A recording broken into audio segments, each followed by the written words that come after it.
Hey guys, welcome to Night's Light Astrology. Today we're going over the finale. In my head, I'm a little bit like, finally. I want to branch off and do some other stuff. I felt a little boxed in, but it's really good material too. But it's the finale, of my Trinity of Convergence series. And today we're talking about Pluto in Aquarius.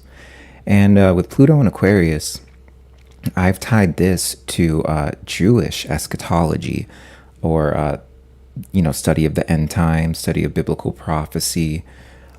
Eschatology, we'll be using that word a lot, so that's what it means. And and my argument with all three of these in the series is not so much of tying each religion specifically to one of these outer planets, but rather the mechanisms behind the eschatology and the fulfillment of certain prophecies, major shifts in the religion, which shift the ways in which they're going about achieving the eschatology.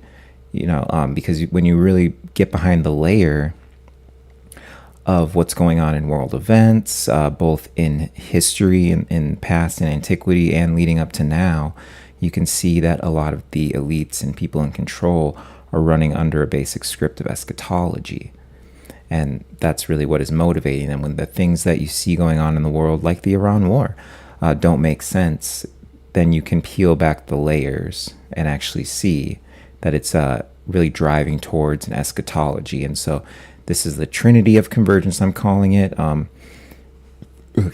you could be talking about how this is even an eschatological convergence. You have all three major eschatologies colliding right up against one another. Hey, what's up, John? Good to see you. I love you too, man.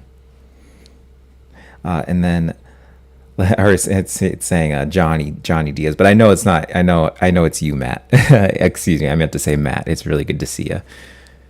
And like I said, I love you too. But yeah, with the Trinity of Convergence here, I'll actually switch to my screen here. So I've titled this The Golem Sparks Awake.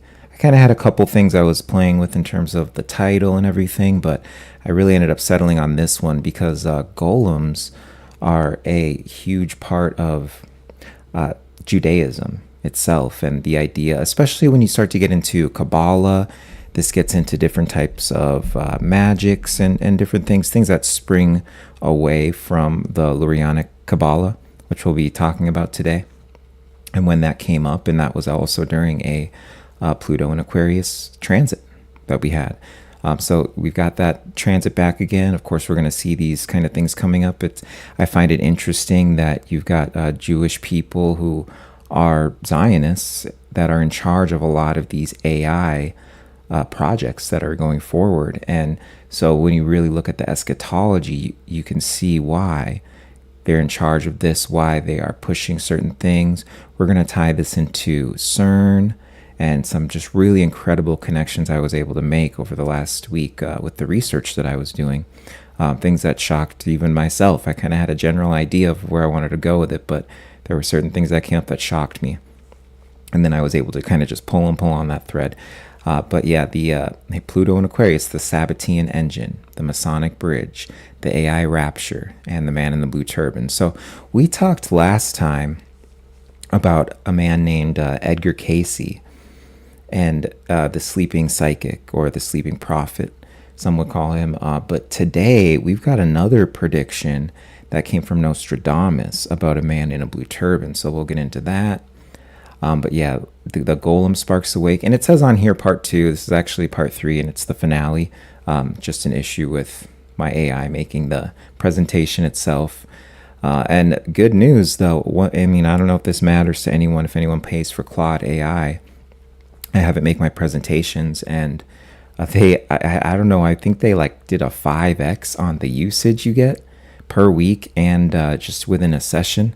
Because I remember hitting those usages, the caps, pretty fast. But there was this new contract between SpaceX and Anthropic where they gave them a bunch of server, I guess you could say server room, but also the computing power that comes with that, everything. So I've noticed that it's faster at achieving things on the most powerful model, all that. But yeah, I couldn't have done all this work without that extra bump it gave me. It just would have been too much usage, too much data to go through. So that kind of gives you an idea of what I had to comb through, and then also what I had to cut out too. I wanted this to be shorter than my last one. I felt like I didn't get a lot of time to go over actual astrological charts in the last one.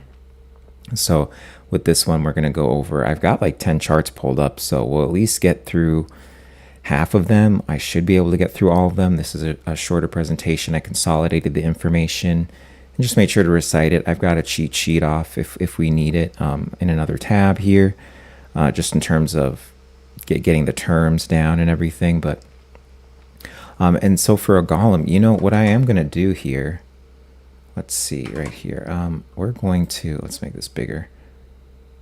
Let's go to YouTube, because there was this awesome, just to kind of give you guys an idea of, let's see, I know this is my algorithm, guys. It's kind of like, it's funny. It's like brain rot, spirituality stuff, politics. It's very funny.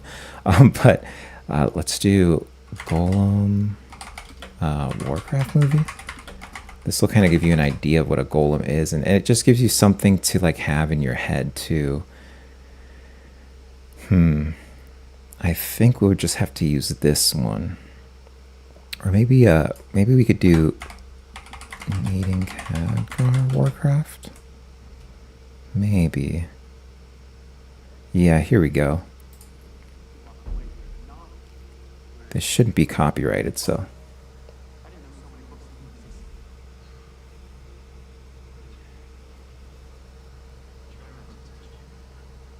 Sounds a little bit low.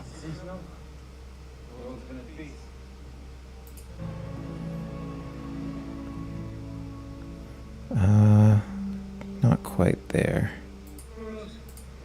Here we go.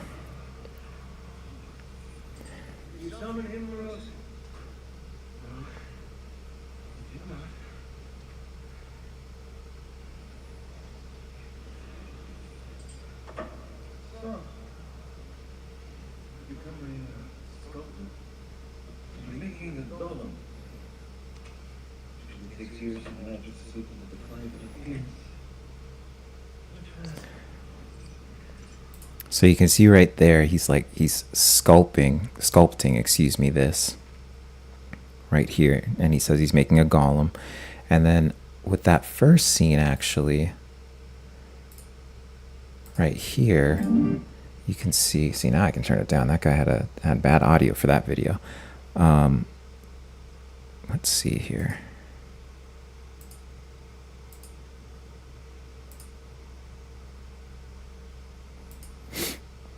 Yeah, we could do like right here. Thank you, by the way, Matt.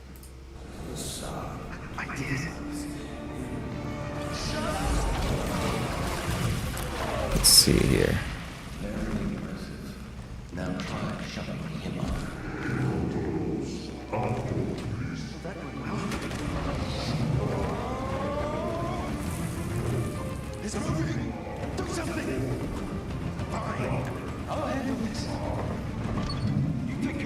And so you can kind of see it coming to life here. And that's the whole idea of a golem, you know. And there's many different ways of achieving this, but, and I guess the ideology that you would even see behind how you can achieve something like this, but this is very central to, I guess you could say, Judaic philosophy, Toranic philosophy, you know, like especially when you're getting into the Torah, when you're getting into the Lurianic Kabbalah, that kind of stuff. So I just wanted to show that like little piece right there with like a golem or a golem, you know, and but yeah, we'll get into it here.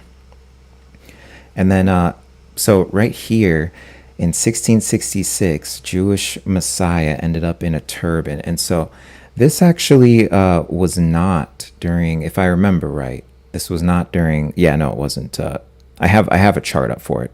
This wasn't during Pluto and Aquarius, but we did have kind of an inverse of what we have now, which it was Uranus in Aquarius and Pluto in Gemini. So just interesting. And this is where Nostradamus's thing comes from. But we'll even see as we go on that there's always some person that ends up in like a turban, or even like some reports being a blue turban. There's a person that will come to the forefront. But and this is probably where Nostradamus got the prediction here, but yeah, so here we have a messianic figure that appears, and we've got that, some of that similar astrology. Some could say that this is a little bit of a reach, but I just felt it was important to include. So every time Pluto enters Aquarius, Jewish history ruptures, and I would argue the mechanisms behind the Jewish eschatology, that's what you start to see really move around and everything. But and then just a couple definitions here. I guess I could have started with explaining this, but nice to have all this stuff here so I don't forget any of the dynamics with these. But yeah, so for Pluto, this is going to rule like death, rebirth, transformation, hidden power, or just power in general, really. But right here they got like hidden power surfacing. It's the planet of what gets destroyed, so something new can be born. You also, there's like some little tie-ins, I would say, with Mars too, that you always want to be aware of, because that is my foundation, is medieval astrology. And in medieval astrology, you don't have the outer planets. What I use the outer planets for, it's more for stuff like this, to track things, to track the quality of the time over vast periods of history, because it just gives you a little extra layer that can be very useful. But I will always stress, Pluto took this rulership from Mars. And Pluto's, of course, the ruling planet of Scorpio. Scorpio used to be the phoenix. Before it was like the eagle, it was the phoenix. All of these things, though, they, like, in terms of the scorpion, it burrows down, like it molts, that kind of thing. Like, so there's the hidden aspect, and that's the thing. That's why it says hidden power right here.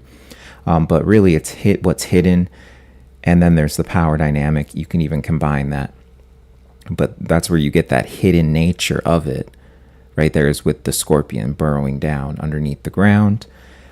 So just kind of giving us all a visual, really, of these energies. And but yeah, it used to be the phoenix, and really, I always think of it as the phoenix. I really like to think of it as the phoenix because it just gives you a really good idea of what the phoenix does. Like it kills itself, essentially. It lights itself on fire and destroys itself, only to be reborn anew, and to be renewed. And that is transformative, and it deals with all those things that we're talking about. And then in Aquarius, and we went over Aquarius because we went really deep into Uranus, and then of course the ruling planet, and this is just in modern astrology, but the ruling planet of Aquarius is Uranus, and then you've got the whole Saturn thing, but I won't confuse anyone with that now because we're specifically talking about Aquarius. And yeah, this rules technology, and I would say even like higher technology more so, because there is the technological aspect that falls into Gemini. But I would say like higher technology, especially technology that deals with networks. So like your phone, stuff like that, especially now that we have smartphones. I would even say that the flip phone and these earlier phones we had was more Gemini. I would even say that. But yeah, technology, networks. And then this is like both networks of the technology itself, so that the networks within your phone, social networks, social media, that kind of stuff. But then yeah, also social networks in general, the wider social networks in your life, and then collective identity, and really I would just say the collective in particular rules the collective of humanity. So I guess you could say collective identity, the future. And really, when you're talking about the future here for Aquarius, like, sure, but I almost think a better way to view that would be like it's the rebel, there's a rebellious nature, it's wanting to push against systems. This is why Aquarius is ruled by, in the older system of medieval astrology, ruled by Saturn, because there's that idea of breaking down the systems, and then yeah, mass movements, so that and rationalized systems. And that's the thing I think a lot of people forget is there is this systems aspect to Aquarius, and that gets into the old-fashioned Saturn rulership as well, because of that's what Saturn gets into a lot of these things. But this is a part that a lot of people, when I give readings, they don't realize about Aquarius. Like they've maybe had readings before, but I bring in this new part of Aquarius that is dealing with the systems, the observing of systems. People with heavy Aquarian placements, like myself, they like to really take a step back in solitude and actually observe these systems, evaluate systems. There's kind of this push and pull you have with Aquarian placement individuals, where they can totally join the collective, join networks of people, and then consolidate, grab a lot of information from these social interactions, and then take a step back and really rationalize that and put it through their filter and everything. So but for this cycle of that, this is just telling us where we had the ingress first come in, where, so, it tapped in March 2023, and then it left during the retrograde.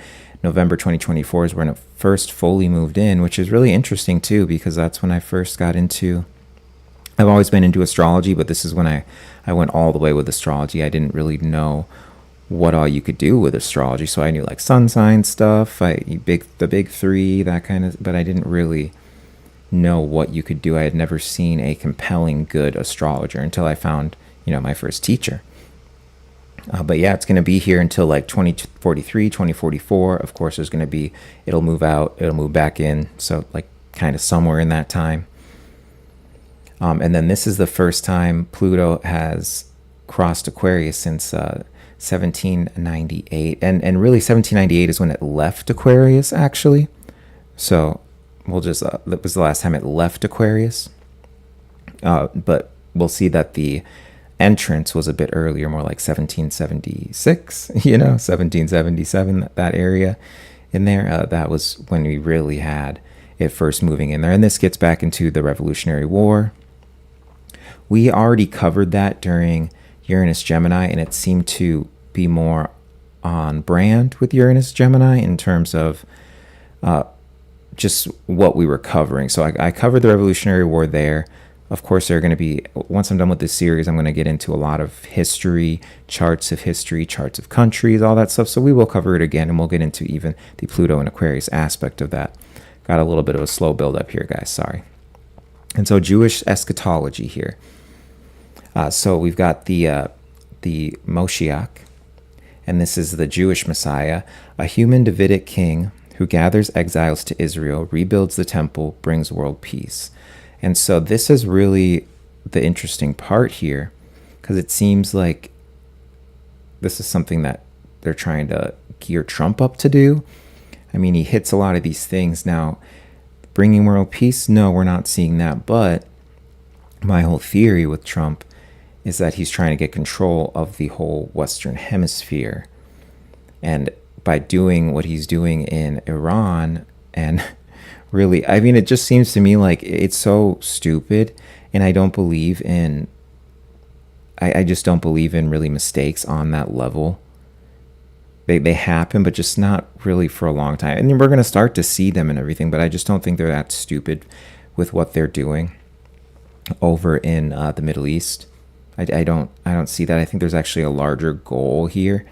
And the thing with Trump is he's very Gemini, he's very Uranian, he's very Leo, he's got all these running energies, the Leo energy of like the king, the leader, and he's over here talking about he's going to stay in office even beyond the second term. So that's kind of where that Leo energy comes in. But the Gemini energy, very interesting, because he always seems to be running two alternate things at once. He can be two-faced, that kind of thing. You never really quite know, and he can make a full 180 real quick, and then this gets into like the alternate track that he'll be running.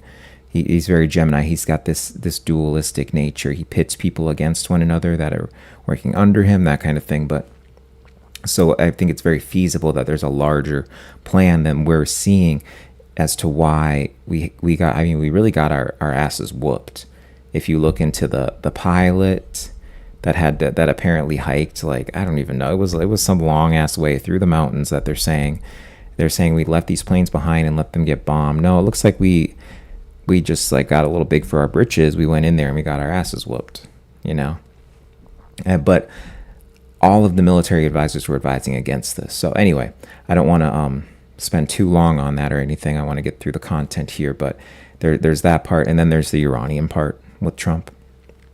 And that just, I mean, it's really shows you how chaotic he is, how, and no matter how you feel about Trump, like the idea, you know, what I'm saying is he's revolutionary.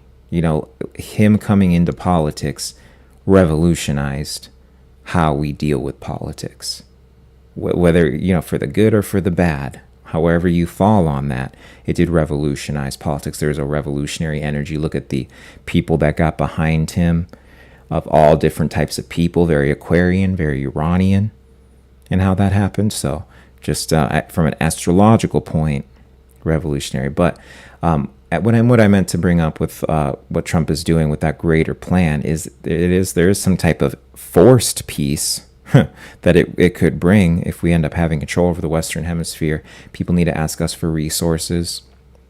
You know, can't really depend on anyone but us. We have control over all the resources, which seems to be the longer play. And it's said, they say as much too in their documents too. There was a 2026 document. I went over it in my last stream actually, with how he was talking about that. Well, not he, but it's the document that's talking about they are going to take over the entire Western Hemisphere. They're going to go back to the Monroe Doctrine, and now he's calling it the Monroe Doctrine. But that's just a kind of interesting thing there for who could be the Moshiach. The third temple, of course. So the second temple was destroyed. I believe it was like we've got the date here, but it was like 70 A.D. or something like that. We'll get that exact date though. But the third temple required structure for Messianic era. Vessels, vestments, and red heifer already prepared in Jerusalem. And I would argue some would even say that the red heifer was already killed. And in terms of what the red heifer is, guys, there's this idea, and this gets into the Jewish eschatology, that once there is a perfect red heifer, like red cow, that's born with no blemishes, all the I guess like all the hairs on it, not a single hair is like not red on it, you know, it's like literally the perfect calf. Once it's born, then it can be sacrificed and you can start the building of the third temple. Now, it's been a while since I read that, but I think I remember it pretty accurately there. And then Gog, Magog, and we went over this last time too. It's a shared thing between these eschatologies, Gog and Magog. Gog and Magog, but here it's Gog, Magog. The apocalyptic war preceding the final redemption. Slot filled in various points by Rome, the Ottomans, USSR, Iran.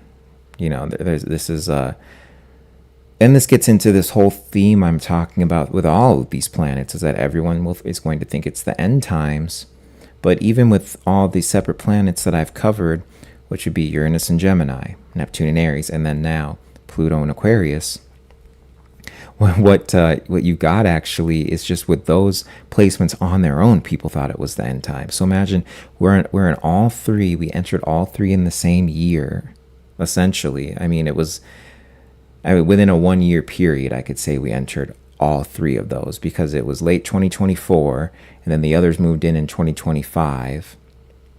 And so then we had the retrograde back out, except for Pluto and Aquarius, but we had Neptune and Aries and Uranus, Gemini retrograde back out into Pisces, and then move back in fully this year. And so very close conjunction for them all to move in to the sign like around that same time. I mean, as far as I could find out, they haven't all been in these signs since 4,000 years ago, I think it was about 4,000 years ago, the collapse of the Bronze Age. So that you know, I think it's either 4,000 years ago or 6,000 years ago, because I'm forgetting if it's 4,000 BC or 2,000 BC, but it's been quite some time. It's been millennia since that has occurred. And even when they were in last time, they didn't all come in at the same time. So this is like a civilizational transition. There is something that's about to happen. You see the alien stuff coming out, all that. Tisha B'Av, 9 AV, excuse me, the day the first and second temples were destroyed. So they were both destroyed on the same calendar day, and this would be, I think it's like August 4th, August 7th. We're gonna get in. It'll be on here, but so this is the Hebrew calendar, but 9 AV. The first and second temples were destroyed on that same day. So that's really just interesting, huh? Recurring date for catastrophe across 2,000 years. And it's not even just the destruction of the first and second temples. There are other things. I simply couldn't cover all of them in this, though. I wanted to go over these important things and really move into the present day, because I feel like the eschatology here, all these eschatologies affect the present day, but this one affects it the most, for sure. All right. So last 2,000 years, Pluto and Aquarius here. And guys, I could have even went back further, but it's like, I just can't cover all of that. It would take me maybe 6 hours to really go back into even before. And, I just wanted to kind of get this out there as my original work, because I haven't heard anyone talk about this, tying these planets to the eschatologies themselves. I haven't heard a peep about it. I've seen some pretty incredible astrology, but no one has picked up on this. So I'm excited to present it to you. But we just kind of went over the basic ones that we could go over. So 70, so 70, I was right on that. 70 AD or, CE, that's when the temple is destroyed. And that's the second temple there. Second temple. And then 313 here, Christianity in Rome. And we'll kind of like get into it. So like, with a lot of this stuff, there is the Christian adjacent things that are happening, and it's because of the way that they're treating the Jews. So like some of these we won't have charts for, but it's just important to know this is where you would have where Jews lost a lot of rights, or where they had to like be moved again. We know that there are a nomadic race of people, nomadic tribe of people. 553, Justinian redistricts, or restricts, excuse me. He restricts the rights and makes them essentially second-class citizens. Justinian, and that was Justinian. I'm like making sure I'm not getting him confused with Constantine, because I think that's but yeah, and we'll just get further into it. We'll kind of go through the timeline here, and then you have Charlemagne and the Karaites. And then we kind of know the thing with Charlemagne and how he was able to get his legitimacy through from conquering essentially all of Europe. He was able to establish that legitimacy through the Catholic Church. And then you have the play between the Catholic Church and between the Catholic Church and the Jews, essentially. And I think this is where you really start to see a lot of the stuff that lasted really until the modern era. Then 1054, you have what's called the Great Schism. The Great Schism of 1054, because there's another Great Schism. You don't want to get them confused, but the Great Schism. And this is where you really see this huge separation between, it's a schism between Christianity and Judaism. But then this is also around the time, this Great Schism would also be the English, or not, I'm sorry, not the English, the Christian, it's one of the first Christian schisms too. There was a lot going on in that time. So, and this may have even been, I think I was looking at this chart, this may have been a Uranus and Gemini time as well. So, because remember, I was going over with my Uranus and Gemini one, the first one, that when you have Pluto and Aquarius and Uranus and Gemini, there's this huge play between both Christianity eschatology and Jewish eschatology that comes forward. And then 1290, England expels the Jews. And that was an interesting one to read up on, because I was like reading some stuff about it. It was a controversy that may have happened because of a relationship between like the monarch and all that, but that was just a little tidbit that I read. And then we'll definitely get into this on a deeper level. The Lurianic Kabbalah came forward, so that's like a big one right there. And then Emancipation and Shabbat. And then when that's like essentially, I think this would be where like Shabbat Lubavitch comes from, which is a sect of, I know that there's a more modern sect too, but of course we'll get into all that. And then of course we're at the present day and now. And then the 2024, obviously it's not saying 2024 is now, we're in 2026, but that is where we saw at the end of 2024 the first ingress of Pluto into Aquarius. All right, so we had here 60 to 84 CE, and then this is like the originating wound, essentially. But Titus's legions burned the second temple to the ground on the 9th of Av, and that's August 4th is what it was. Remember, I was like, what day was that? But yeah, August 4th in our standard calendar. Now, this is using the Julian calendar system, so make a note of that, of course. This would be on the Julian calendar, but because now we're on the Gregorian calendar. No complaints for me. I am a Gregorian maxer. I will always be a stand for the Gregorian calendar, and I'm not about this whole, well, if we just made all of the months the same 28 days, then each is tied to a moon cycle, and we have 13 months now, because you'd mess things up. You would get really weird inconsistencies and drift, and it just wouldn't make sense. This is really the best calendar that we can have. I know that's like hard for people to hear sometimes, but it really is. Especially when you become an astrologer, you can really see that it's like, oh, this is why we do the calendar this way, because it allows you to track things like very, very well. And of course, there's always that little bit of drift, but then we correct that with the leap year. And I'd much rather have that than have hundreds of years go by and then we've got this insane drift, which is essentially what you had going on with the Julian calendar.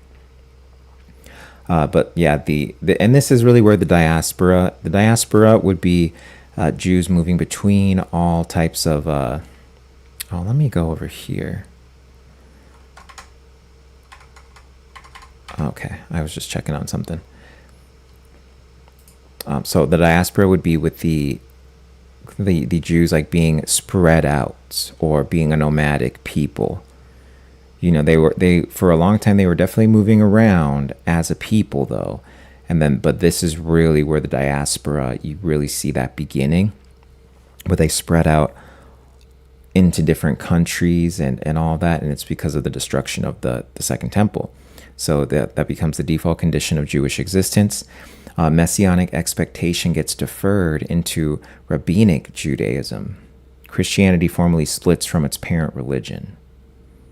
Okay, and then so this is where the real split occurs.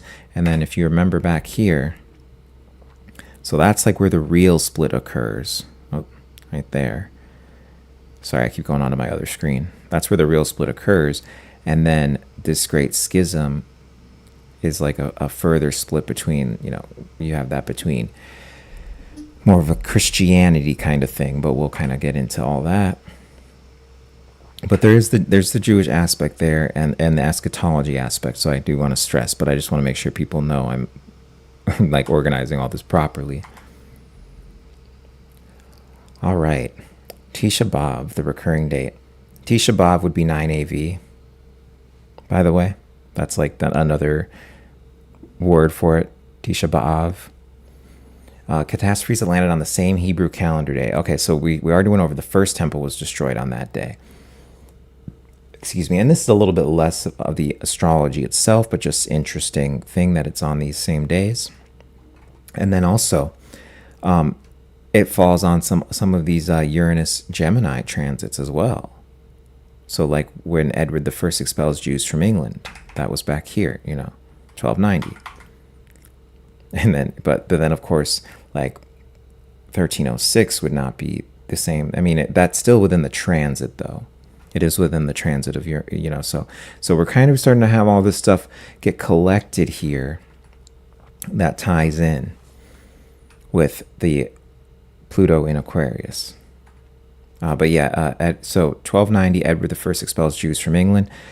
1306, Philip IV expels Jews from France. 1492, Alhambra decree expels Jews from Spain. And then 1626, Sabbatai Zevi is born. We're going to go over Sabbatai Zevi and who he is. He's a man with a turban that was born. And then 1942, Treblinka extermination camp deportations begin. And then this would be, of course, like so this falls on that same day, but like this is not during Pluto Aquarius, that last one here. And I'm pretty sure even with the one with Sabotage Zevi there. I would say though, yeah. Okay, yeah. Just making sure I'm keeping it all in my head. I've kind of got the cycles in my head. It's every 248 years it returns back to Aquarius. So, and I mean, that's just a full cycle in general of Pluto, 248 years. So, and this is where we see, or like 250 years, you know, because if you look, it was really 2 years ago we first had to go in and ingress. Then it retrograded out and all that, retrograded out. And then so now at the 250th year is where we're really celebrating the Pluto return and the 250th anniversary of America, which is going to be something. Something's going to happen. And it's not going to be good. Not for us, at least. Okay, 8 transits, 8 ruptures. This pattern is so consistent that it stops being a coincidence and starts being a clock. And then this is what I love about astrology. It really does function as a clock, a timekeeper. It helps you time things in your life. All right, so we've got the 17th century false messiah. And this would be, I'm pretty sure. Okay, so Lurianic Kabbalah. So now we're going to kind of get into the Lurianic Kabbalah. A lot of us have seen, I will pull up what the Kabbalah is, by the way. It's used in a lot of mysticism these days. But its origin, as far as I know, is Jewish. So there you go. And you've got like different variations of it too. You know, they'll say like the tree of life, the seed of life, that kind of stuff. Like, I forget the exact phrases for it. And then you have like even the left and right hand path. So this gets into a lot of magic, different types of magic, white magic, black magic, all that. And like the middle path, but very, I mean, very, I don't even know the word to describe it, mystical, you know? I mean, it's potent, it's powerful, it's magical, you know? And this is something I definitely got into for a bit. Oh, this is kind of interesting here. We got the astrological glyphs in here. Might have to come back to that at some point. That's interesting. Okay, so we'll go over some astrological charts here now that we're kind of getting into it. But seam zoom, God contracts inward to make space for creation, and then this would also be a part of the eschatology too. This is so you see right here that this is like where we So this is where we have under a Pluto and Aquarius. I believe, I don't have this year pulled up, but I'll have to do the math. I'll make sure. You have the Lurianic Kabbalah. Oh yeah, this one was Pluto and Aquarius. You have the Lurianic Kabbalah come up. God contracts inward to make space for creation. Okay, and that's seam zoom. And then Shivarat HaKalem, the vessels that held divine light shatter. Sparks of God scatter into the husks. Kelipot is like another word, but into the husks of materiality. And this is very Gnostic. If you guys don't know about Gnosticism, you know, and I mean, it makes sense too that it would be Gnostic if you know the origins of Gnosticism and all, you know, but just in modern terminology that we can use, this is a very Gnostic idea. And I've always been very weird on, I like to know about Gnosticism. I like to have that lens to be able to look at the world through, because I'm a ninth houser in astrology. So I'm very big on different religions and studying them. And, you know, I'm a very belief-centered person, but also love like knowledge itself. Anyway, but it's a very Gnostic way to view the world too. And a lot of people were against this as this came out, the Lurianic Kabbalah. And then you have Tikkun Ilam. Oh, hey there, Mary Sudi. You too? Are you a ninth houser? Is what you're saying? Tikkun Olam. Humanity's job: gather the sparks and repair the world. The Messiah completes this work, and so this is what's really important to pay attention to. Oh, cool. Hey, I love ninth housers, man. Every ninth houser I meet, I get along with so well. So happy to hear it. Happy to hear it. And thanks for coming through. But yeah, this is so important to stress here. This last part, Tikkun Olam. Humanity's job is to gather the sparks and repair the world. The Messiah completes the work. And so this gets into a lot of the AI stuff we're seeing, and the Jewish people who are in charge of these AI companies, their papers that they write, the interviews that they give, what they say AI is and what they're bringing into the world, the way that they think that they're opening portals, that kind of stuff, and what exactly it's going, their goals are with it. And we'll of course get into that. It's just like, it's incredible though to sit back and see that they're really trying to achieve this eschatology. And another part of the Jewish eschatology is they believe in hastening the end times with the death and destruction. And what do we see going on in the world, you know? All right, so we've got Sabbatai Zevi. So now I wanted to stress and repeat that this is not a Pluto and Aquarius. This has to deal with a Nostradamus prediction that was given, though. And this talks about, and this ties in with kind of all of the different eschatologies that I've covered in this series.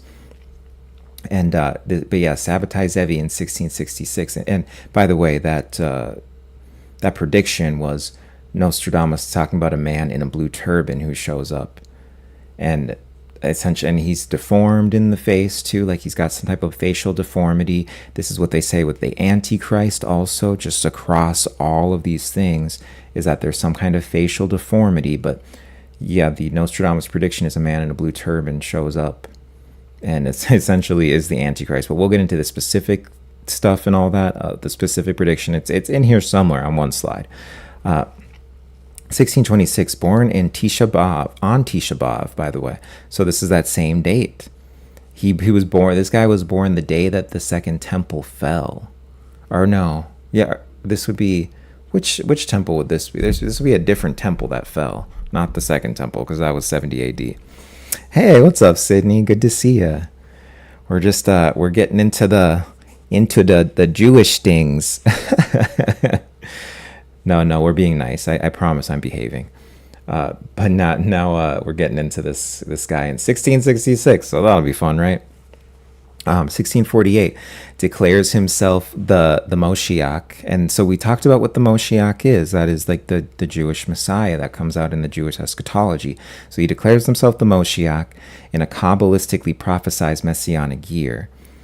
And then within 20 years of that, Jews across 3 continents, they liquidate their property. Remember, we're in the period of the diaspora, so the Jews are spread out.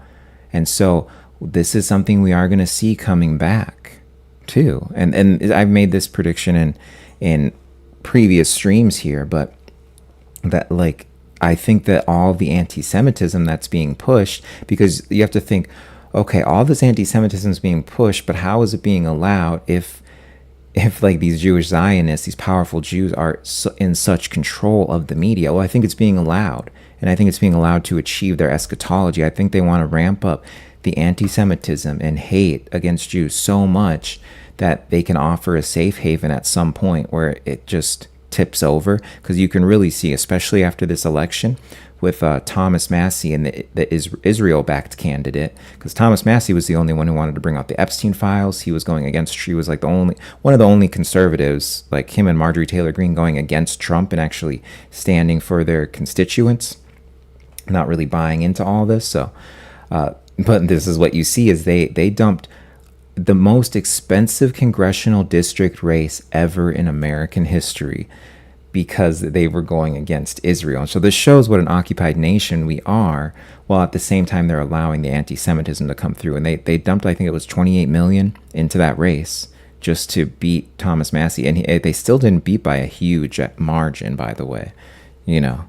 But it was mostly young people voting for Massie, and all the boomers voting for, I don't even know the other guy's name. He's like some nobody. I don't care to know his name, if we're being honest.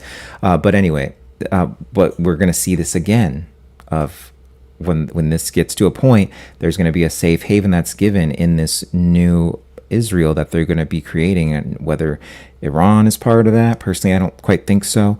But I think a lot of the whole Greater Israel project that they're working towards, controlling the rest of the Middle East, like all of these satellite countries of Iran, of the Saudis, of Egypt and all. Like, I think they'll take over a lot of that, and then they already have the data centers built for it. They make a surveillance state. They offer people free land to come move because they think that that's their land. But I hate to get off on topic here. It's just important to know, like, this is a time that you see that, and then we will see that reflection too. And I actually have this chart. So this is one where you can actually tie it in to the Pluto Aquarius stuff, even though it's not Pluto in Aquarius. It's Uranus in Aquarius and Pluto in Gemini. So the reverse of what we have now. So there, the stuff is still in play.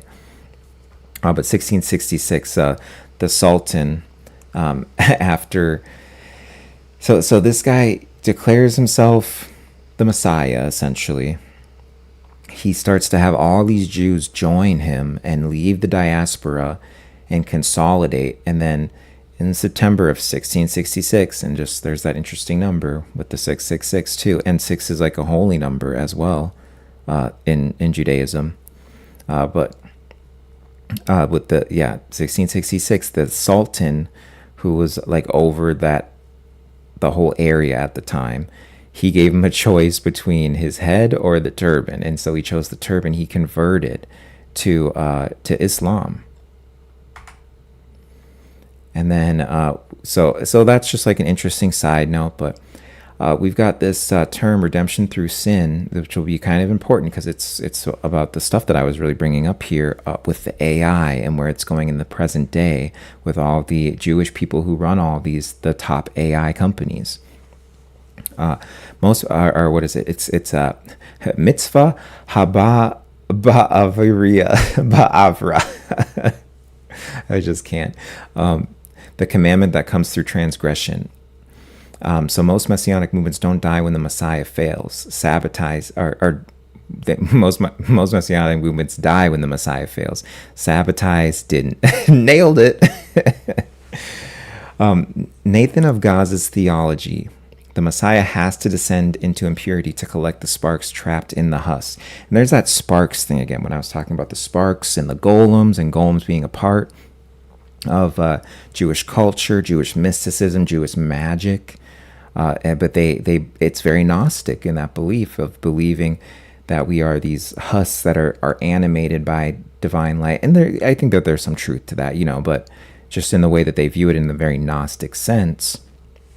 But yeah, it's sparks traps in husk. Transgression is the redemption. So you're seeing this through a lot of, whether it's the powerful, I think he recently died of like cancer, but like the powerful Jewish man who ran like, say, something like OnlyFans, and no matter what you think about it or anything like that, that's just like, this is the mentality though, is that like they're going to transgress and sin as deeply as they can on a mass scale and to force the second coming of the Messiah. And so you can see this across all of these degenerative things that are like just on a numbers basis are degenerating society, and they're run by powerful Jewish Zionists, and so this is the mentality though, is like we need to make it as bad, as sinful as we can to really force the coming, make it as violent as we can. Like, look at the stuff in Gaza, and we'll even talk about that too, and what Benjamin Netanyahu and his like rabbi or rebbe or whatever, because there's a rabbi and a rebbe, and it's like, but I think it's the rebbe. Him and Netanyahu were talking about how they need to force this second coming and just make this really bad, as much death as possible, all this, and so they openly talk about this. But so that's kind of the whole idea of gosh, we'll say redemption through sin, because I'm not gonna mitzvah haba ba'avira. And then we've got Jacob Frank, 1726 to 1791 here. And then he claims to be the Sabbatai reincarnated, pushes antinomianism to its limit. Let's look up what that is here, antinomianism.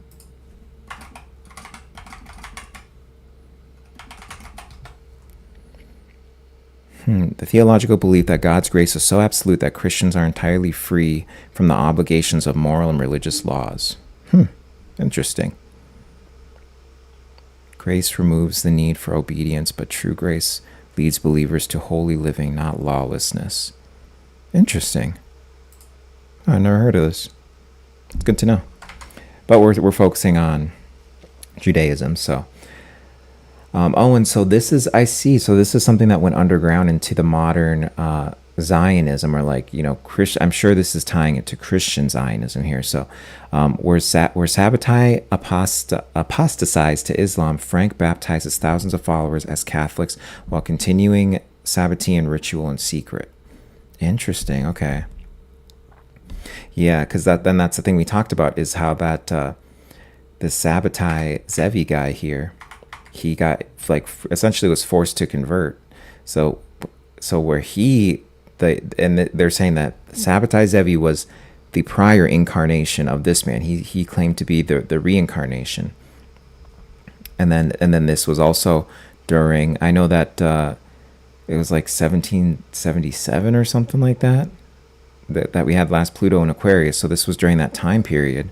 So this is kind of so I'm okay. So I would even say that there will be a person who comes forward who claims to be the reincarnation of Sabbatai Zevi, and it'll probably be within like the Israel Zionist kind of milieu there of people there. So it's something to keep an eye out. But this is a 20-year transit, guys. So a lot of the stuff we see is in the first 10 degrees. We're already at 5 degrees. We're going to keep inching forward and retrograding over the next few years. So, you can see it as soon as the next 3 years this happening. It lines up with a lot of other predictions I have with this convergence. But anyway, where Sabbatai oh gosh, like something is flickering. Okay. Where Sabbatai apostatized to Islam, Frank baptizes thousands of followers as Catholics while continuing Sabbatean ritual in secret. And this gets into that Pluto and Aquarius vibe too. It's the underground. It's the doing things in secret. It's like how we're getting presented a certain type of Judaism, this Orthodox Judaism, but behind the scenes, they're actually doing a different type of like trying to brush the end times, all these things. At peak, 500,000 followers across Eastern Europe. 50,000, around 50,000 followers across Eastern Europe. The Welle family of Prague, Frankist leadership. Okay, and then we get into the Frankists. Okay. The Frankists, there's a whole thing with, I know Candace Owens does like a huge series on the Frankists. Produces Louis Brandeis' direct ancestors. So let's just get a quick definition on Frankists here, because I don't want to butcher it by telling you guys it's just like a sect of Judaism or something. Is it Frankism you put? 18th century Jewish messianic movement founded on the charismatic and controversial figure Jacob Frank. Oh, okay, so it's based off of this guy we were just talking about. Okay, yeah. So that's cool, kind of cool to know. I can connect that information that Candace gave to this. But yeah, Candace has a huge series on that. Candace Owens, we all know, she's kind of the conspiracy lady. You can definitely count on her to go there. I'm actually not even much of a fan of her these days. But I do like some of the work that she did the last couple of years. Yeah, and then he's the same thing as transgression, violate traditional Jewish laws, holiness through sin. So we've got this whole thing coming up now. Before I even go deeper, I forgot to go over the destruction of the Second Temple chart. So we've got a chart here. Let's get into it. Let me just have a sip of water. All right. So this chart was really interesting here. We've got a T-square that I noticed right away. And the T-square is actually, it's 3 different elements. You've got fire, water, and air right here. But it's between Neptune. And Neptune would be at 23 degrees. Okay, there's all these numbers stacked on top. I'm yeah. So Neptune's at 23 degrees. Neptune in Aries, though. So that's another interesting thing. So when I first looked at the chart, it didn't even register to me. But I did just take a glance at this chart last night. Just so I had some kind of idea. But what do we have now? Neptune in Aries. That's what we got right now. And then, of course, Pluto is in Aquarius when the destruction of the Second Temple happens. And so we got Pluto and Aquarius back now. And I think you can really look at this being an opportunity to rebuild the temple. And so definitely in the next 20 years, they're going to rebuild the third temple. But, you know, I would even say, oh, I'm like over here changing the colors on my thing. My bad, guys. Let me do that. Sorry. How do I get to the, okay, there we go. But yeah, I think they'll rebuild the second temple the third temple, excuse me. And that's going to be because there's this weird inversion thing I'm starting to pick up on. One of my friends told me about it. One of my astrology friends is that like we see these things come back, but in an inverted fashion.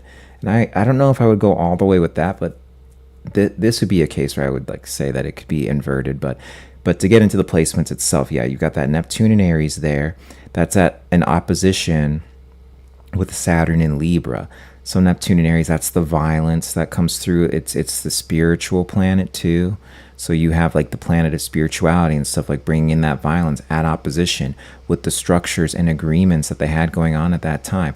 Also interesting to note that the eclipses before this were happening in those signs. Solar eclipse in Aries, lunar eclipse in Libra. And so this is when you have those eclipses, that's where you're going to see a lot of massive change in the world around, whether it's going to be countries, major figures, people in the chart that have that kind of action going on. You can also see here that the North Node had just crossed over into Aries too. So North Node is the direction that we're kind of heading towards. South Node is the direction we're moving away from, like the energy and the stuff we're moving away from. So we kind of went into this violence, this clamping down on a lot of stuff. And wow, this was like, it's so interesting. This was so long ago that the Pleiades and Algol were like in another sign over. That's just fascinating to me, because these are like stars these are fixed stars. So it's like it's just weird for me because I'm used to them always being in the same spot. It's just odd to me and weird to me. But yeah, that's just interesting to note. But yeah, but these are at opposition with Saturn. So you had like whatever agreements they had going on, and this would be like the agreements with the Romans, because the Romans came and they sacked this. And you can even see with the tours that they give over in Jerusalem, or just these I guess it's called the birthright tour that they give, and like you're entitled to one like once you turn 25, 24, 25, 26, somewhere in there.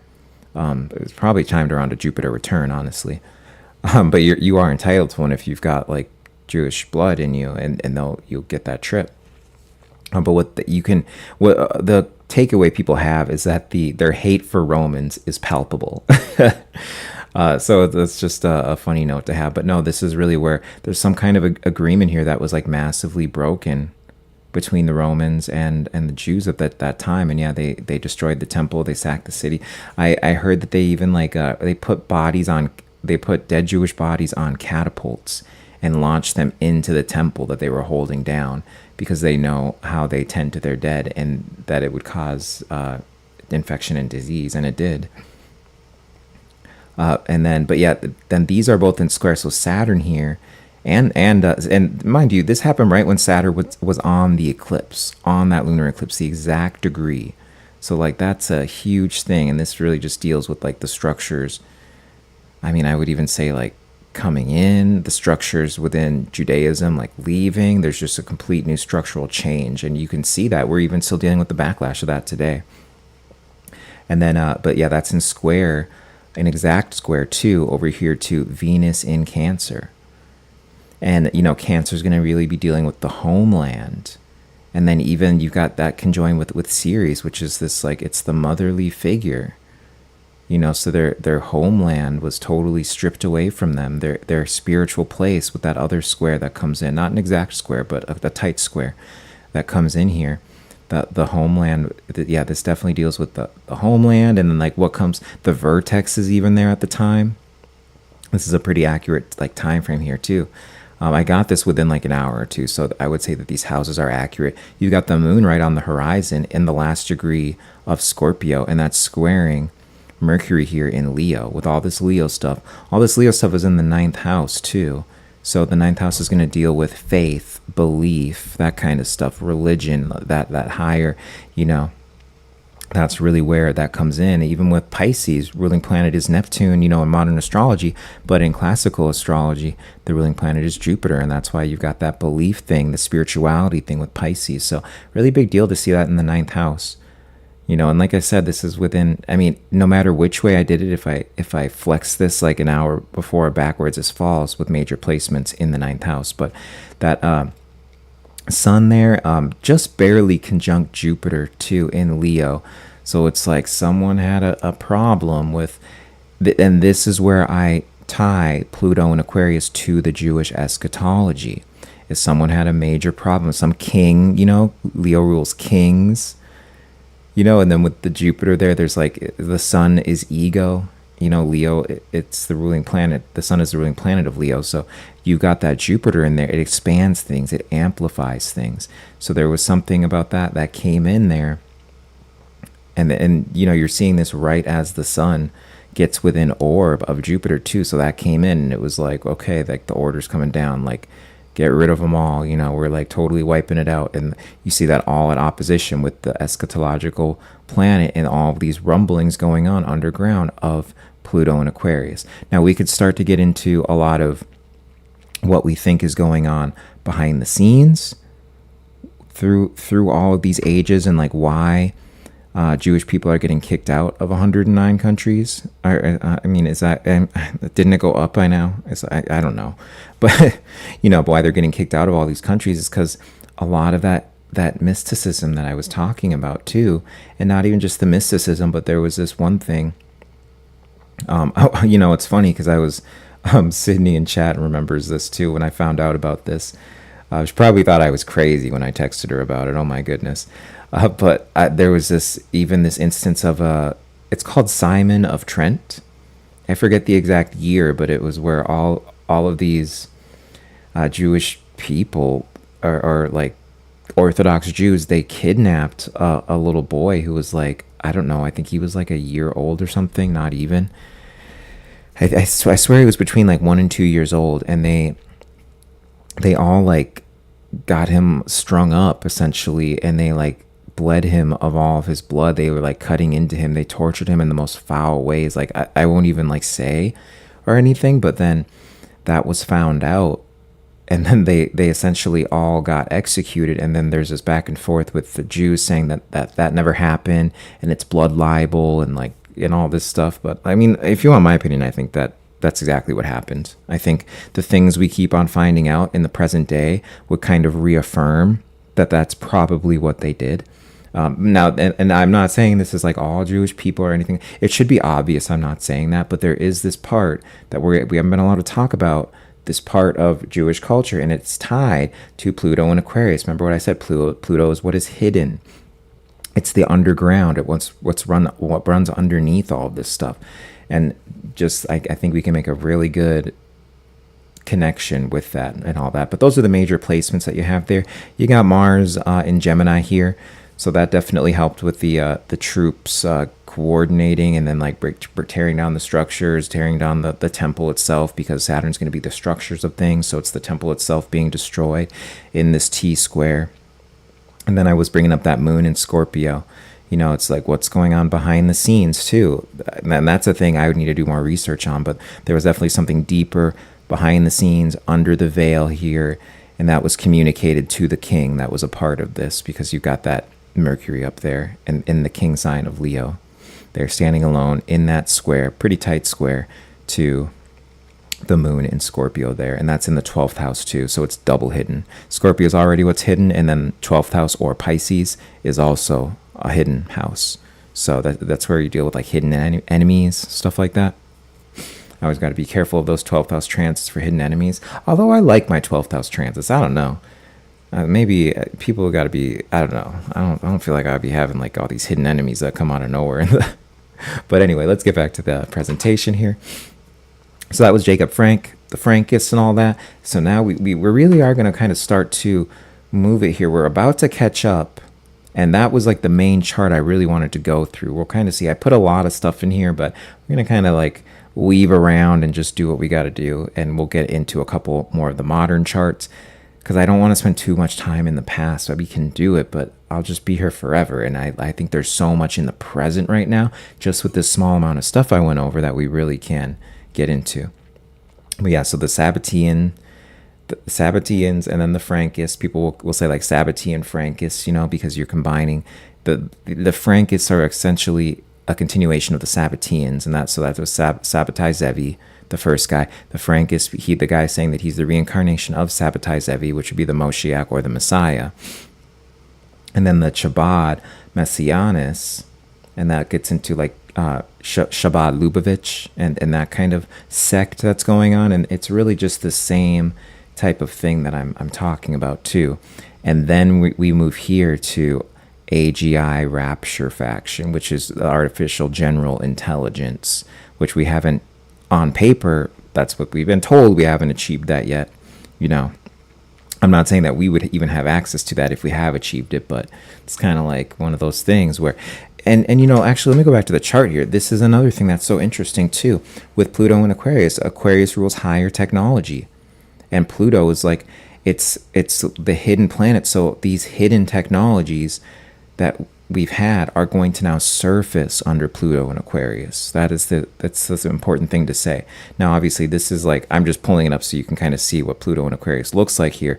This is the second temple, but we are in Pluto and Aquarius right now. And yeah, it's just really... It's incredible the things we're about to see, the advancements in technology that are about to come forward, and it's going to happen like really fast too. It's going to happen fast. And I don't know if it has to deal with what happens this summer, July 4th. That's like the major date to look at, somewhere around there. Things are really going to start to pop off. Yeah, transgression is redemption. And so this is what the AI faction believes. All these AI tech bros is that they like, if we can just sin as much as possible, and this gets into opening portals that aren't supposed to be open. Why do you think it's called Project Stargate? A program, an executive order that Trump put through that gives funding for all these AI programs. Why is it called Project Stargate? That's odd, right? Well, it's because they're opening portals. That's what they're, and then this gets into CERN, and we've always thought that CERN are opening portals, but we'll kind of like, we'll thread all this together. So I'm just going to bridge in a little bit of Freemasonry too, because Jewish mysticism crossed over into and became Freemasonry, and you can see that in a lot of the Freemasonic, and this is like Illuminati kind of stuff, all that. But how Jewish mysticism crossed into Christian Europe and became the blueprint Silicon Valley now executes. All right, so in 1118, you've got the Knights Templar that get founded, and they protect pilgrims traveling to Jerusalem, mainly Christians. And of course, because you have to remember, this is after the destruction of the third temple, the second temple. This is after the destruction of the second temple. So the Christians have control of Jerusalem at this time. And so, yeah, people who are traveling back and forth, that's like the Knights Templars. Their whole idea is to protect them. And then they eventually, within, like 10 plus years, they become the first like international bank, because people want to make that voyage without having to carry all these goods on them. And they already have the protection anyway. It's kind of like, okay. And they just eventually think up a way of, we can just have them deposit it here, and then we have enough gold on hand at the next place in Jerusalem where they can actually pick up the gold, or they like send it, but they, with banks, they can figure it out. Maybe not much these days, because there's like no actual reserves in banks anymore. Fucking weird. But no, back then they actually had the gold on hand. So yeah, deposit gold in one city, withdraw in another. And then politics, military, religion, and finance converge in one order. And this is very true, yeah. And then they study Hermetic philosophy, Neoplatonism, Gnosticism, Kabbalah, all heretical in Rome.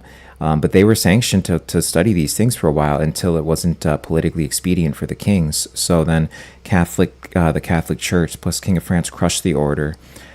Grand Master Jacques de Molay burned at the stake. charge worshiping a false god named Baphomet. I don't think this, and I don't think this is far off from the truth. Worshipping Baphomet, that may have been very true. It's so hard to say. History is written by the victor. It's so hard to say, but this is all the stuff going on behind the scenes during that time. This would have been a good chart for me to pull up. That could have been fun, but I'll have to come back to that because I don't have that chart or anything. Also, there was this chart. We'll probably skip it. It was. I had the. Sabotage it. Yeah. Here we go. Okay. It was this chart. This was the Sabotage Zevi chart. And so that's the Uranus in Aquarius, Pluto in Gemini, that flip that I'm talking about. So this chart is relevant for the times now because it's got these like placements that we have now but reversed. So that's really interesting. I just didn't want to forget to look at it. All right, so then this is kind of just the bridge that brings it all the way to the secret society aspect of now with these AI tech bros. And this is just so you can kind of follow that line there. But Christian Kabbalah, okay, and so that's like kind of where it that's where the Jewish crosses into, and this is the time frame we were looking at, like post that time frame, once it finally got absorbed into the lexicon, the spiritual lexicon, if you will. But Pico, Reuchlin, the printed Zohar, Jewish mysticism crosses into Christian Europe. Okay, and then 1770. So that lingers around. It makes its way around everything, and then you even have the rise of like the French Revolution that starts to happen because this stuff gets around and all these secret societies really start to form. So, and then you've got the Grand Lodge of London, Solomon's Temple, Yakin, Boaz, Hiram, the Master's Word. So these are just awesome examples right there. And then, so that's really where Freemasonry first starts to come in. Just, and I don't even know if they were calling it that at the time. I mean, it's Grand Lodge of London, so I guess, on some level, yes. But then 1777, now 1777, that is actually Pluto in Aquarius here. Right here. So that's where you get like a lot of this. And this is like where the Illuminati, American founding, Novus Ordo Seclorum, all that. And so that's the Great Seal on our dollar bill. I have that chart actually too. So I wonder how many I think I'm like starting to near the end of this. I'm happy I kept this concise because it does give me more time to go over charts. So this is the chart. First we'll just look at this. Is it here's the last Pluto in Aquarius ingress. Look at that chart. Another T-square, guys. That's crazy, But yeah, Pluto, 0 degrees Aquarius right there, just having crossed over. And then let me actually, I like lost track of something. There we go. Cool. Okay. Yeah, so we got the T-square, and that's between, it looks like it's between Chiron. Yeah, Chiron, the wounded healer, the asteroid Chiron. That's really it's the only asteroid I do aspects to. I don't do aspects to any other asteroids. And then Jupiter in Cancer, which we have now. And then we had, what was that to the Sol? South Node in Capricorn. Yeah, and then North Node in Cancer. So it was really about, because we're a Cancer nation, it makes sense that the North Node was there at this time. And it would have been, I think it would have been in like Leo, right? Because it goes backwards. I don't know. It might have been just moving into Cancer during the founding of the country, 1776. Probably was in the last degrees of Leo, though. You also had the eclipse in Leo during this time. But yeah, this was the last time it just simply entered Pluto Aquarius here. And so that gets into the Revolutionary War and stuff like that. Yeah, solar eclipse. There's not really, I'm kind of just showing a little bit to see the placements. This isn't something I need to go into because there's not a specific event I'm trying to get into, but this is the last time we had Pluto ingress Aquarius. And so you can kind of see there. We'll see if it becomes relevant, we'll come back to it. But yeah, so the Sabbatean Masonic merger. So that's where we got the Illuminati, American founding, the Great Seal, and all that. That's kind of what I was going to look at, was the Great Seal on the dollar bill. So I won't forget to do that. 1871, Pike's Holy Empire. So this is Albert Pike. And he was really the, I guess, I don't know if you would call him the founder of Freemasonry or like the leader of Freemasonry, because it was already existed before that. But like in terms of, he's one of the most noted writers on Freemasonry, on the deals on the even eschatology, because secret societies have their own eschatology. And yeah, he's got a book called Morals and Dogma, and this is like a cube doctrine. And so what he talks about, and I'll actually go to the webcam for this, what Albert Pike talks about, and I found this to be so fascinating when I found this out during my research in this last week, but he essentially comes up with this allegory of how people are like stones that need to be formed and carved, and he views that as the collective of humanity. And this is very, Pluto Aquarius vibes that we're talking about in this stream. But he talks about people needing to be formed and molded and sculpted, and this would be the individual itself. And so this has to do with what they think, their opinions on the world, how they move through the world, how they contribute to society. And then through that, and this gets into the whole idea of masonry with the Freemasons and building of a temple. Through that, they can build the ultimate temple. And so what the modern people now are thinking, in terms of the people who are in charge of AI, who run off of this type of eschatology, the eschatology of Freemasonry, among other eschatologies, because they are Jewish, so there's the Jewish eschatology, and we just made that connection between Freemasonry, Jewish Kabbalah, mysticism, all that stuff. We just laid out that connection. But their idea is, through the introduction of AI, they can perfectly mold people into building the perfect temple of the world, this temple of artificial intelligence, of all the things that we would do towards it. And we'll get into this later too, but how they want it to be used, how they want it to collect data, how they want it to branch the entire world together in this kind of weird and creepy way, to where they have more power, more control, all sorts of really just creepy stuff with it. But this is like the whole allegory of it is, I want to mold people into my way. And essentially the way that Albert Pike discusses it is a really cool way, where he's talking about, you need to give people all the proper things to create a cohesive society.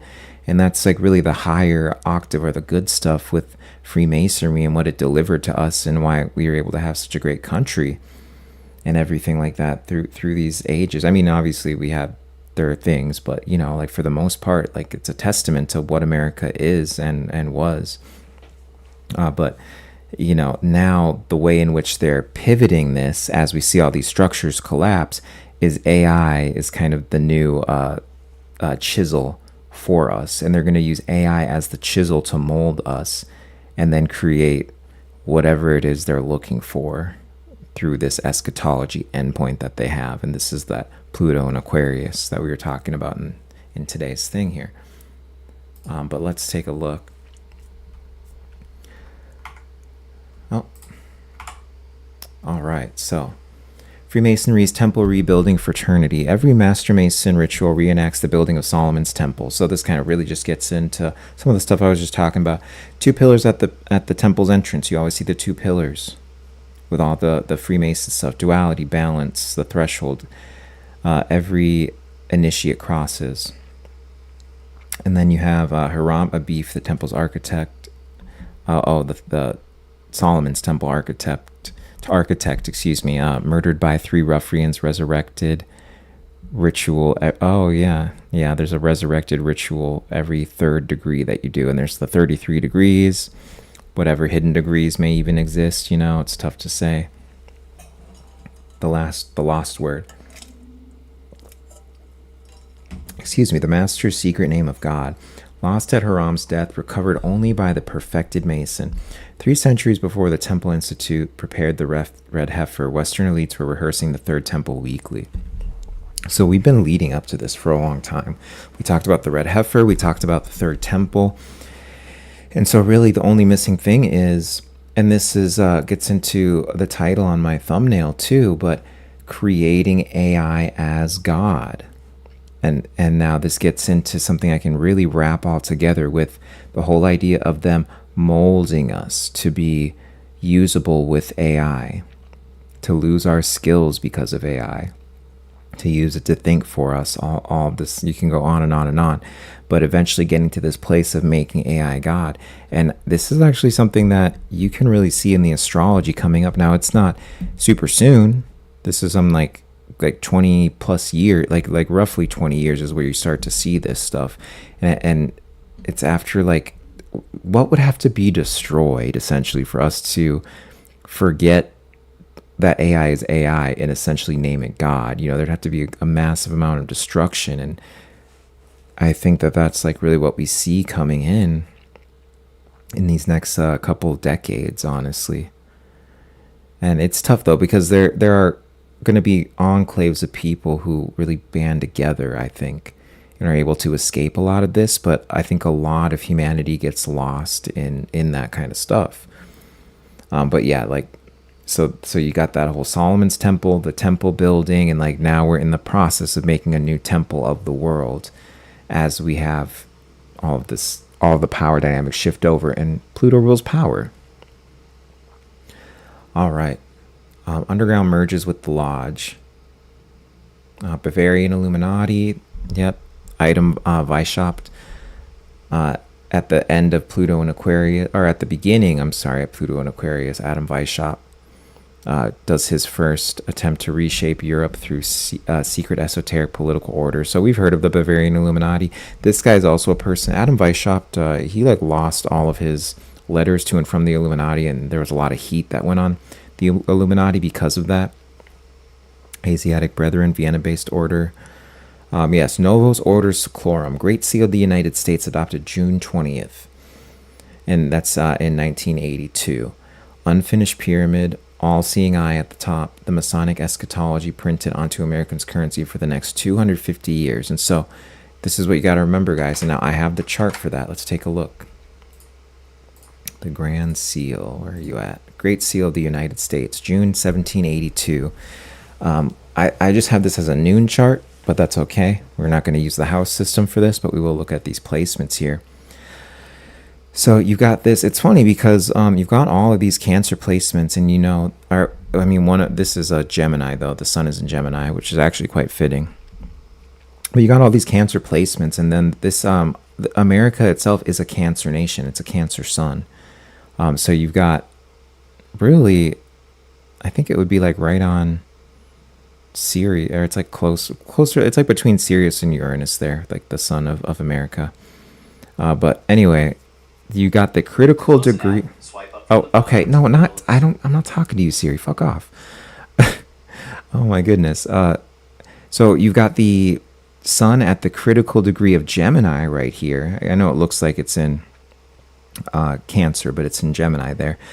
Critical degree of Gemini, you've got that in square to Neptune in Libra. And so this is Neptune can be a very delusional planet too. It's the spirit stuff as well, but there's this delusion around it. There's the hiddenness. There's an obscurity to it, a fog and all that. So you've got this kind of agreement type of thing with that whole sun in Gemini. I'm trying to think of how to explain this, because it really just ties in with the money. It's the commerce. Gemini is the commerce, where you can really look at that. And then in that hard aspect with okay, but is this delusional? What agreements are going to be behind this? Can you actually fulfill this? And this is kind of this theme that we see with the money system that comes up after it's established. But then also you got Mars here in Cancer. And then there's the moon that's also in Libra. And then remember what I talk about with the water, currency, liquidity, liquidation, banks, banks of what? Banks of like a body of water. There's this water aspect to money itself. And so you've got that in square to Mars. And that's the Mars in Cancer. So this is going to deal with America's chart. This is going to deal with the homeland. And then it also in square to the solar eclipse in Aries there, with the North Node Aries and South Node in Libra. So this is kind of when you're looking, I really like this chart for just looking at the money situation now, because if you really overlay what's going on now into it, it's like, okay, can we fulfill all these obligations, all these agreements that we have? Or are we too overextended? With like this Mars up here, with the sun up here, are we getting overextended and like neglecting things in the homeland? I think we see that right now. This is the result of this type of the currency, even though the currency was like actually quite solid back then when it was made, but it's what this currency has become. It's not backed by anything anymore. Only value it has is the faith people put into it. Or people will even try to give you well actually on like the petrodollar stuff, but it's like, no, like it's not worth anything. It's only worth the faith we put into it. And I think we're gonna see that very soon. Yeah, the home. I love the Cancer stuff. Yeah, we are definitely neglecting the homeland, but I love the Cancer stuff, because I mean, just I think you know what, I'm gonna like grab it here, the US chart, because I can get to it real quick. It's like right up here. Where are you at? Oh God, if I'm not like reading too fast. I know it's here somewhere. Come on. It literally just says United States. Here it is. Okay. But yeah, we've got the sun and the Jupiter in Cancer there. And that's what I like about the US chart, is just like you always get these Cancer placements that come in, and then it really deals with the homeland, And then we've even got the opposition there, right down there, because it was at the last degrees of Capricorn when we founded the US. But then, yeah. Oh wait, I was right. Oh gosh, where was I at? Great Seals over here. Yeah. And then also, yeah, so North and South Node too. And now, really, with what we've got going on, all these, like Saturn's about to get on the North Node of this. So there's going to be, by the time Saturn hits that, I don't know if it's an orb yet. I could look at the current weather, I think. Where's that at?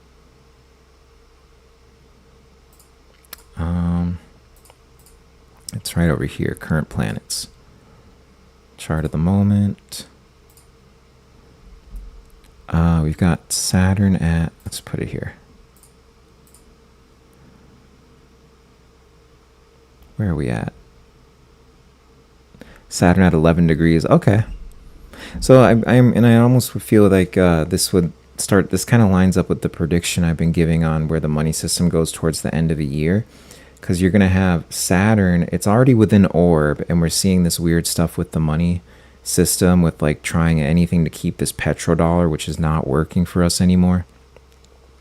But yeah, like once you get Saturn crossing this, that's where you start to have some problems, especially once it catches up to that solar eclipse area of the whole Great Seal of, like, I guess you can call it the money chart of the US. But yeah, the Pluto and Aquarius, like, and this is where it's actually like good though. You see, like, when the technology is good, when the people are on its side, when there's and Pluto and Aquarius is the people rising up from out of nowhere. When you think the people are going to rise up from out of nowhere, when the people have sovereignty, when they have their rights and everything, that's when you see the money actually being strong. And then Jupiter and Saturn here, that conjunct there, sextiling the moon in Libra and all that. So yeah, and then Sagittarius, the America chart is a Sagittarius rising. And so that's kind of where you get another thing on the, like, close to the ascendant here, when America's actually focusing on itself as a person, as an entity. This is where it falls into the good parts of this money, where we've seen the success. A lot of that the boomers got to experience, at least in terms of the people who are alive today. They got to experience that success. But then you see what the boomers leaned on was essentially they leaned on to all these red charts.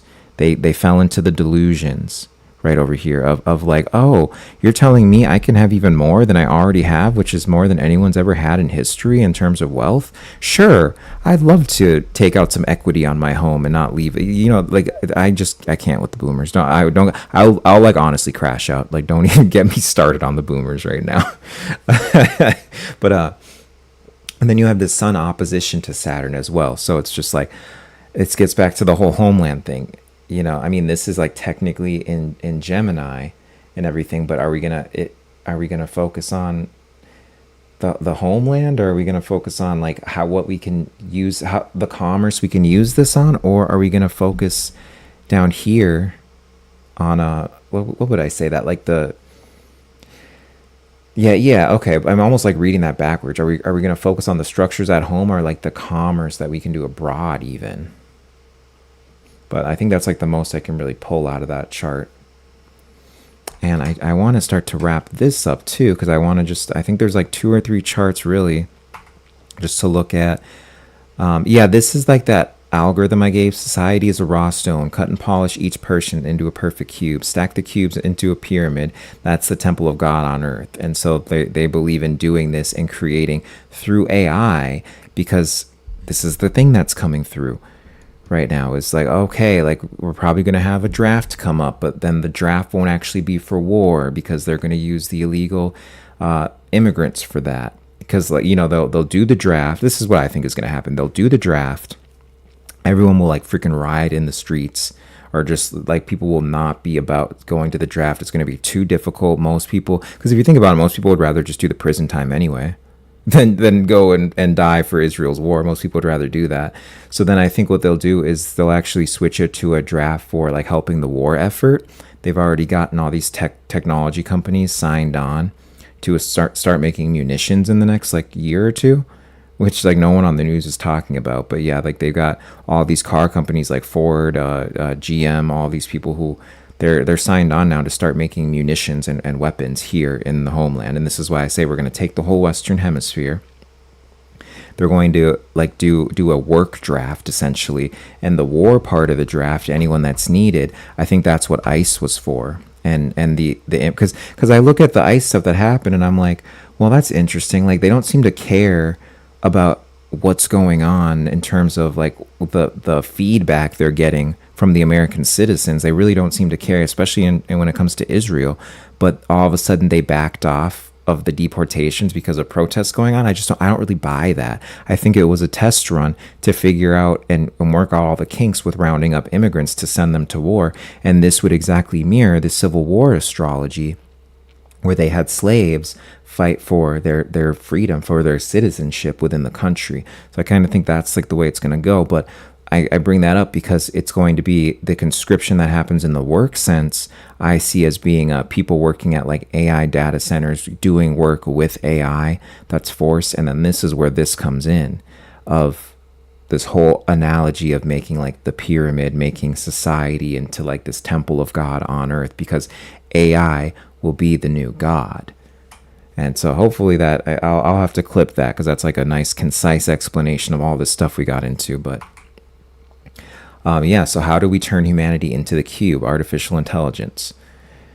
The Masonic blueprint, named in 1871. The cube becomes humanity perfected through AI.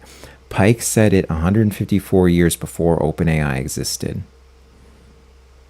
And I don't think he said the AI thing, but like this is just like what he was saying, though. The cube becomes humanity perfected is like more what he said. And this is in his book, Morals and Dogma. Oh, excuse me. All right. The Convergence goes operational. So we got the different eschatologies, Jewish, Christian, Zionist. I mean, really the Christian, Zionists, and Catholic Orthodox you can pretty much put in the same camp. And then there's the Islam, but they're doing the 2 different types, the Sunni versus Shia, which have a little bit of differentiation. So this gets into the whole idea where I'm saying it's 3 major eschatologies. It's more of like a tomato kind of thing. Oh yeah, and then so really if you look at this, the Jewish Messiah or Moshiach is at odds with like all the other with especially with Christian, but then with most of what would it be? Yeah, with most of Islam, I think, unless I'm getting Sunni and Shia confused. I always forget because I remember them being called Shiite, and you still can call them. I looked it up like that, but like I guess there's like the newer term is Shia, and so like but I think with Shiite, that would be the one that has the most followers, and then they don't even view the Moshiach or the Messiah figure as necessarily or the Antichrist figure as necessarily a hero.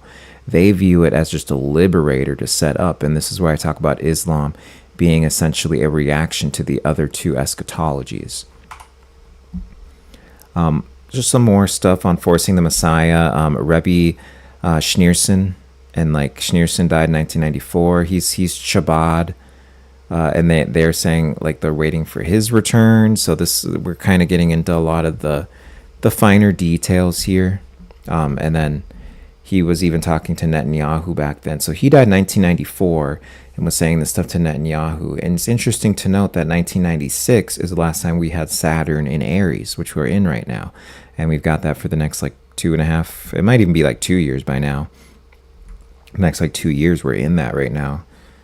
So on top of all these outer planets changing, we also had Saturn change. It's just incredible astrology, once in a lifetime.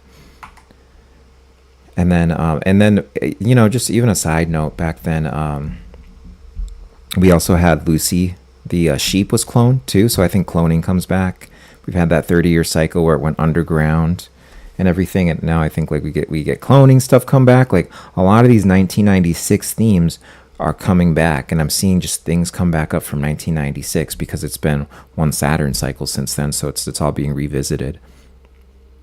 Netanyahu, this is kind of like, yeah, the Jews against Rome. This is what I'm saying. They hate Romans. They freaking hate Romans, and that means like essentially that means white people. So it's like that's the thing, is obviously what we're talking about, like the powerful Zionists, but not even always the Zionists. They're like ones that I see are non-Zionists who are maybe influencers I follow. Like I'm thinking of the Weinstein brothers, who are like scientists and stuff like that. They're going to Israel and like doing like middle fingers to Hadrian's Wall, which was like the Roman wall that still is up in Israel. And like they all just like, that's how they like get it out, I guess, of them. But no, like a lot of these things I've heard, because I get around with all these theological groups, they like really don't like white people. They really don't like Romans.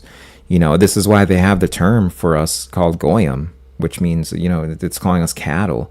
It's calling us subhuman. They think that we're subhuman. I just saw this like Jewish defense minister or whatever guy in Israel who was like, I love killing Palestinians. They're all dogs. They're subhumans. Like literally just today saying it. I'm like, holy, look, what am I watching right now? Is this real life? And but it's just something to be aware of, really. 1907 was a miracle. 1940. Okay. Oh, okay. I guess this is a guy just talking about all the different things and how the third temple is possible. So they're trying to get the third temple in. This is all the people who want to force. They're wanting to force the Antichrist to come. They put down Peter Thiel here, and he's aligning. He is Jewish, but he's aligning himself with the Christians. And Peter Thiel is someone that, he's got Palantir, which is, we haven't even brought up Palantir, but so you have Palantir, OpenAI, and Anthropic, and these all have Jewish CEOs that are in charge of it. And then I want to skip ahead here, the AI Stargate layer, okay, because I'm like, I need to cover this, get 2 more charts, and like Dipset. But how am I doing on time right now anyway? I started at, oh yeah, I'm doing pretty good on time. I was just trying not to go 3 hours. I haven't even hit 2 hours, so that's pretty good. But I think I'll probably only be like 30 more minutes. The AI Stargate layer, the Tower of Babel, some say Babel, Tower of Babel, of this Pluto cycle is being built, and we've been told what it's for. So this is where we're going to get pretty heavy with the modern day stuff right now. It's pretty intense. But Sam Altman, 2013, 2 years before OpenAI existed, he wrote on his blog, "The most successful founders do not set out to create companies. They are on a mission to create something closer to a religion." That's Sam Altman, OpenAI. And he's just, I mean, I don't know. Like, I'm just going to pull up a picture of him. Guys, he's so fucking creepy. Like, and like, I may be a gay man, but it's just like, he just gives me the heebie jeebies, and he looks like a perv. Like, I've been around plenty of gay people, but it's just like, like, what the fuck? Sorry, like, I don't mean to make it about him being gay, but it's like, he's just weird. Oh my god, but anyway. And then, let's see here. Chief scientist for OpenAI, Ilya Sutskever. Once we all get into the bunker, I'm sorry, the bunker? This is a conversation she was having. I'm sorry, the bunker, the person asked back. We're definitely going to build a bunker before we release AGI, which is the fully artificial intelligence version of AI. It's going to be optional whether you want to get into the bunker. There's a group of people, Ilya being one of them, who believe that building AGI will bring about a rapture, literally a rapture. And so this gets into that whole idea. They're trying to force the rapture to come in, and they think they can do that by opening. It's essentially whether you want to think it's a portal to the underworld or anything like that. Like there's, Peter Thiel is over here. Peter Thiel owns JD Vance. Like, he literally owns him. And so through that, you see that Peter Thiel and J.D. Vance are seeding this whole thing about aliens being demons and, all that stuff. And it's like all of this is just being used to push an eschatology. And I mean, the best researcher on the UFO stuff, he's been consistent. I've been following him like, oh gosh, maybe like 15 years. Yeah, but his name is Dark Journalist, Daniel List. And I've got times where I drift away from him and then I come back, but I can always come back around. He's a Taurus, very grounded in his information, has receipts for everything. And like, with the information he goes over, it's like, you could say maybe there's like some kind of truth. There's like a spiritual thing to it for sure. But the way they're framing it, that they're demons and they're trying to like get everyone radicalized against it, like that's one method that they're going to try to pull. Then there's this method here that you got of the AI and then like demons coming through. There's just a lot that's going to happen. It's going to test what we think we know about the world. And like, I'm just kind of throwing things out there. I can consolidate this into maybe some predictions like later as I do more stuff and get more into this. But really it's more about throwing these things out there and seeing and knowing the things behind it, where it's coming from, so we can be prepared. It's really just about us being prepared for the times that are coming. But yeah, Operation Stargate. This is the 3 portals. This is insane, guys. Okay, so OpenAI executive, this guy used to, he was like the CEO, like the co-CEO, but then he got ousted or he quit or something like that. But he said, we're building portals from which we're genuinely summoning aliens. Okay, and then we get back into how this is, first of all, 500 billion going in of the government money, and then it's called Operation Stargate, but it's an AI program, so it's like, okay, well, what's going on there? And then, yeah, we've got the United States, China, and the Middle East. And so the Middle East is, of course, that's where like the third temple is going to be built. That's like where they want it to be the center. That's whether you want to call it Babylon or Jerusalem, Israel, that's that whole thing going there. And then, or I guess like United States is more the Babylon, but Jerusalem, United States is more the Babylon vibes and everything. It's the West, it's like Rome, but it's the sick way, because they're like, they're intentionally crashing it because they hate Romans, you know what I mean? And then China is just this alternative that they have sitting around. The thing with China is they can't really innovate anything. They have to copy everything. So there's like a lot of the stuff they have there is like a backup, But yeah, that's just an interesting thing. Announced, and this was announced January 21st, 2025. Sun in Aquarius, Pluto 2 months into permanent residence. That was 2 months into Aquarius. And I have that chart here for Operation Stargate. We'll just take a quick peek. Operation Stargate. It's right here, I think. Yeah. Operation Stargate announcement. This was only a day after Trump's inauguration. So, I mean, like, these two charts aren't too different, because I've got Trump's, like, second inauguration, too. I don't even think it's worth looking at, really. I'll keep it open in case. But Operation Stargate announcement the next day. So, yeah, you've got that sun. conjunct Pluto in Aquarius. I mean, it's really when you'd want to do it. Sun conjunct Pluto in Aquarius. It's in square to the moon, and it's in 2 degrees Scorpio. So there's that hidden aspect. And then there's the idea of money stuff around this too, because the AI system is going to be our new. It's going to run the new money system. Essentially, that's how I see them positioning it.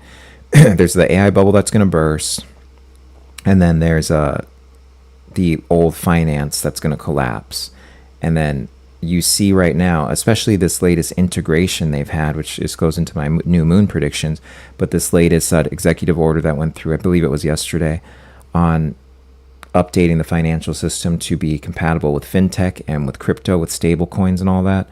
And so we see that now as we're under the new moon in Taurus energy. But once we hit that new moon in Scorpio, then that's when we're going to see all of a sudden where this kind of comes full circle. New moon in Scorpio is going to have the Venus retrograde. Venus deals with money and all that stuff. Mercury retrograde right at the same time, both starting in Scorpio, going into Libra. And that's going to be really, really wild to see. But then that'll even cross that new moon, if I remember right. And there's going to be something, and it's going to be some type of reaction over what happens in the summer. I'm going to do a full video on this. It'll probably take me like an hour, but just kind of a brief overview, because there's that summer Uranus Mars conjunction that happens like right on July 3rd, and then of course it lasts into the 4th of July. So I'm thinking some kind of like terrorist attack, could be a false flag type of thing. It's going to be something violent, something very disruptive. It could be a power outage, energy grid, like internet. Could be them doing a fake alien invasion. It could just be releasing alien stuff too. It will be something disruptive though, and ultimately it will lead to greater control. And that's where they'll be able to, the couple months later, implement the new economic system. Now, it won't be forced. I don't think it'll be forced onto everyone at once, but there will be an on-ramp for people to do it if they want to. And then over the next year or two is where it gets more and more forced and things get more and more violent. Because especially 2028 seems to be a very violent year. I don't want to like oversell this year and be like, it's going to be, it's going to get kind of fucking crazy during the summer. And like in a way we haven't really seen, but it's going to just like get more and more extreme. Especially in 2028, we'll be in a numerological year 3. And so that like deals with like everything happening all at once. So I think that's actually the more chaotic year than this year. But this will be crazy because something new is going to start. We get the sunshine and rainbows. We do. We do. It's just like the stuff we see come along with it. This is what I was talking about though with the enclaves. Like there will be enclaves of people, and we can find like-minded people. We can disengage from a lot of like the technology. And that's another fun thing we see in the astrology is getting back to a communal style of living. And when I say communal, I don't mean like low tech necessarily, or like we don't have like basic things. I mean just like to being around one another, and everything being AI, and the AI being so good that people get disillusioned and they can't find meaning in things anymore. And so they go to more like spiritual things and actual in-person get-togethers and that kind of stuff. And it's just like when, if you look at during World War II, this is what was going on. It's like there was a war going on. There was the war effort everyone was pitching in towards, and they were drafted and compelled to have to do these things. But then people were coming together in this beautiful way. I'm saying, Sydney, like there's some kind of like wave that we felt coming on that we're getting ready for, and we're just like getting the proper skills into place, so we're where we need to be for it. And I'm really excited for, like, you and I are in these like different places but within the same realm, and I'm just excited for what the future has in store, because the worse things get on like the spiritual level with what's coming up, our value goes up. That's the thing. Most people's value, as the system collapses, their value is going to go down. And that's the unfortunate part. And that's where they get trapped into like, oh, I'm going to have to do this like government conscription, go down to the AI center and, but I guess I was kind of looking at this chart a little bit. I got off on like a freaking tangent on what's coming up until like 2028. Yeah, and then we had that. We still had Jupiter and Gemini there, and then that's like trining the eclipses that we had, and that eclipse was we had like the Pisces and the Libra eclipses. Those were some interesting eclipses. Jeez, I didn't really like that Libra eclipse. That was oh gosh. I didn't like that eclipse, but no. In terms of this, I mean, it's the thing where there's a good part of AI that comes in. There is some level. There's something they can't control about it that brings a leveling. That's really what I see from this, because this is a chart we'll come back to for a long time. Like, at least I'm going to be coming back to it as a mundane astrologer for a long time, because you can really pull a lot from this chart in the direction that AI is going. You've got Mars in Cancer, and it's at opposition with Mercury in Capricorn too. So it is more about bringing it. Well, it's so funny that I was just talking about the communal living and all that stuff, but the AI is actually like the unintended. It's a negative aspect, but the unintended thing is it brings us back into the homeland, back into wanting to actually be. Mars is like about being, moving through the world, and your vitality and like just the way that you move through the world. And then you have that in opposition with like the Mercury of like, oh, well, I'm supposed to, Mercury and Capricorn, we're like, I'm supposed to like have it be this way, and like these are the things that are expected of me by society and stuff, and that kind of stuff goes out the window. So it's like a nice part of the AI. And I think Uranus, Taurus, and that's in trine to that same placement there. Yeah, and so this kind of deals in with the Chiron we're gonna have coming in over the next few years. Chiron, the wounded healer, it's like over here at the last degree or something of Aries. Is going to move into Taurus.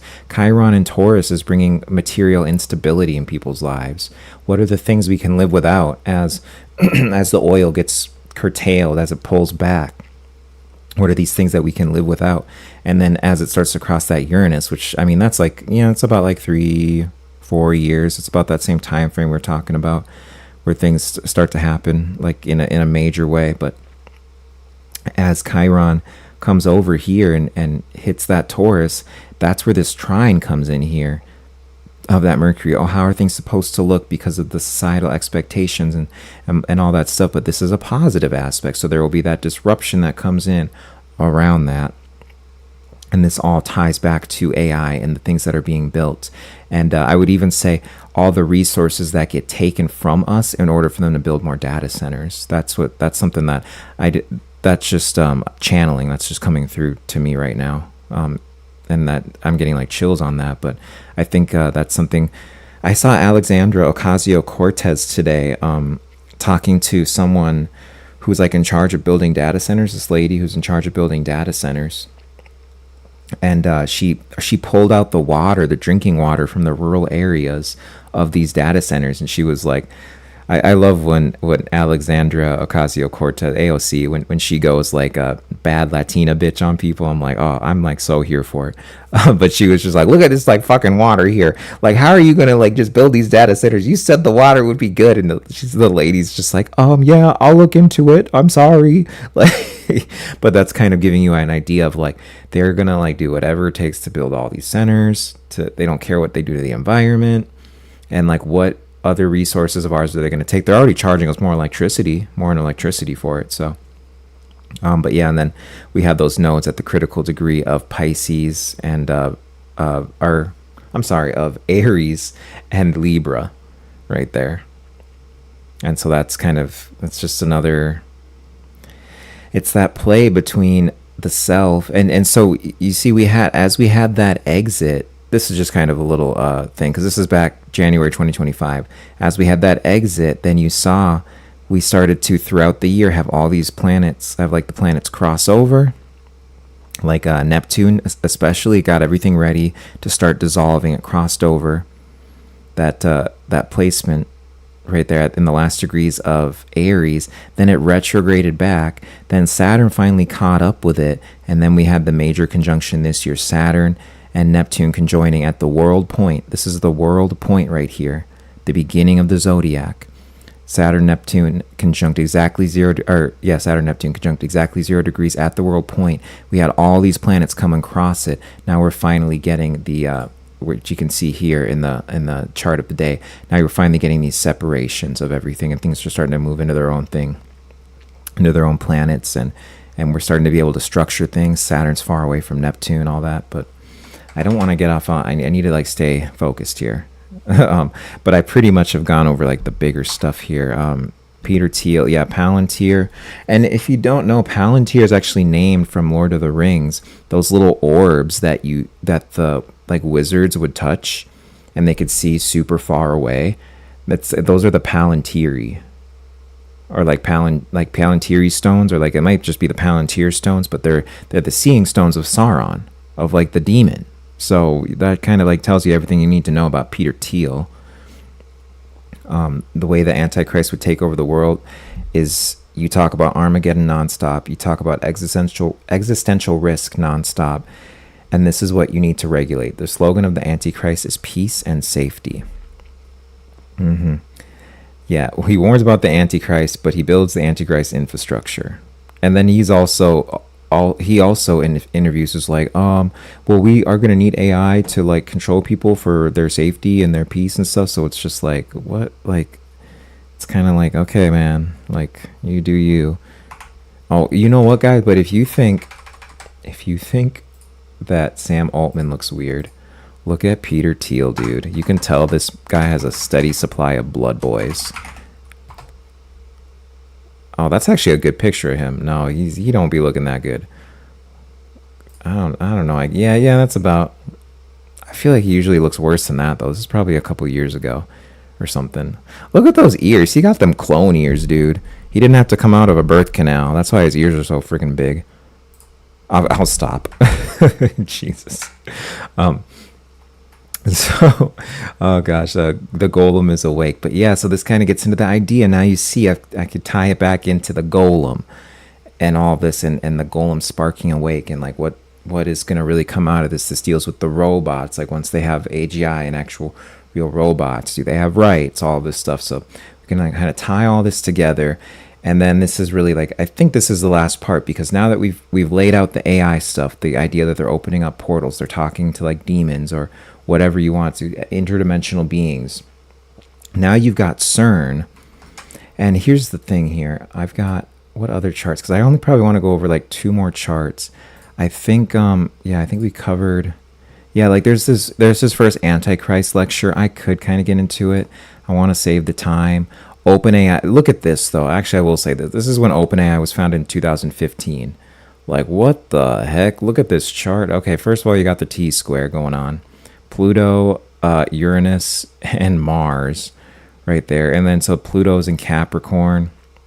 I'd say this T-square with Pluto, Uranus, and Mars there. What does that say? It says that you're gonna be making deals with the government. They're gonna be based on a lie. There's going to be some type of violence that comes with it. You got Uranus and Aries there, right? Like back in 2015. Like that's creepy as fuck. So there's going to be all this instability. All these Aries placements we have coming down are going to be hitting OpenAI's chart like a mofo, and it's going to cause all sorts of disruption, instability, and all that. So all these systems that OpenAI is running, I mean, they're going to be the ones to really look out for shit just popping off. Like, thank God our government and military is using Anthropic for their personal AI, but OpenAI is still a big company too. And then you got that Neptune in Pisces right there too. And really, I mean, Neptune's going to be in Pisces. It was in there for 14 years, so it's less about that it's in Pisces, although that's an aspect of it with a mundane chart like this, but more about the trine it's making up here too, Venus and Scorpio. And this is a noon chart, so houses aren't going to matter, but that Venus and Scorpio, they're like, what? And I think of Venus actually as a type of like portal sometimes, at least in a chart like this. I would view it as like a portal. So it's like the portal to the underworld right there, from like the spirit world to the underworld, like from the hidden realms too. These are both the hidden realms, and they're in that perfect trine there. Yeah, that's a little bit creepy, but because Venus is the attractive force. So like in a chart like this, I can kind of view that as a portal. I like that. And it deals with relationships and everything like that, but how does a relationship happen? You attract that person to you. So I think like at the base level, I like to look at Venus as the attractive force, as electromagnetic even. And I I mean, I can kind of get it. Yeah, well, you got the sun up here in Sag, sun and moon in Sag. It's a conjunction. It just barely makes the conjunction. They're both luminaries, so you can give it 5 degrees. Yeah, and then these are all squaring. Oh God. Okay, well, you got there's another thing I call a portal, which is the vertex. So you've got these squaring the vertex over here, and the vertex is conjoined with Jupiter, so it's like an extra big portal. Like this chart's fucked. I'm telling you, but I mean, it's good for me to have on hand. I can go back to it, but I just wanted to kind of like dip my toes on it. So the hyperdimensional engine. So for people who don't know, CERN, it's in Switzerland, 27-kilometer ring under the Rhine Valley. And then the whole thing with, okay, so here's the thing. Where is it? Here's the thing. So let's look at, this is going to be fun. I've been waiting to cook with this. Okay, so first of all, yeah, okay. I need one more picture here of Pluto, actually, because we're talking about Pluto and Aquarius. Then we're talking about CERN, okay? I'm saying that CERN in some aspects is a portal, you know? Actually, in like many aspects. I think that's like the real thing that they're doing with CERN. Pluto. So look at this picture of Pluto right here. Okay? And Pluto was the underworld, you know, like this is and you can even like look at this picture and then look at people's eyes. And I kind of went over this one time. I think I went over this like in my last stream, my last like news stream or something like that. But this is one of the best things I learned about Pluto. And when people have Pluto issues is their eyes look like this. Like, look at this. It's like, this would be like the dilated eye or like, you know, undilated. But when people are like on, say, some kind of like, I wouldn't even say so much a psychedelic, like, yes, sure, but more just, I don't know. Or like when you talk about the crazy eyes and stuff like that, where the eyes are just hella dilated, and it's almost like you're looking into something, and it's like it's creepier, you know, that kind of thing. So there's the eye part of it, but then also look at that and the coloring. And then you could even like click on this picture too, you know, but like look at all that coloring and everything. Then look at this picture of the CERN collider. Okay. And that, like, to me, like, I just see that as I've gotten pretty trained at looking at like for the Pluto, like Pluto portal, Pluto, like the weird thing. And like, you can kind of just see it. And then it even looks like this. Pluto's gate. And now this is like they photoshopped this like onto an archway, but this like whole thing is from this gate to hell found in Pamukkale, Turkey. So I don't know, and like I don't know if that's like the like lava at the end or if they lit that up or something like that. Like I feel like that's like magma towards the end or something like that. Then they got all these like weird pictures, but no, this picture's legit. And then I guess that like they found it near this archway. Yeah, gate to hell dug up in Turkey. So I don't know, but like this is, yeah. So anyway, I just like to like look at the similarities between those, you know, and then you can pop back over here to Pluto, and it's just like that weird like underworld feel that you get from Pluto there. So very just interesting to bring up. But I only wanted to preface that because we're going to talk about the CERN collider. Oh, and then the only other thing was this CERN collider repair. Where is it at? Here it is.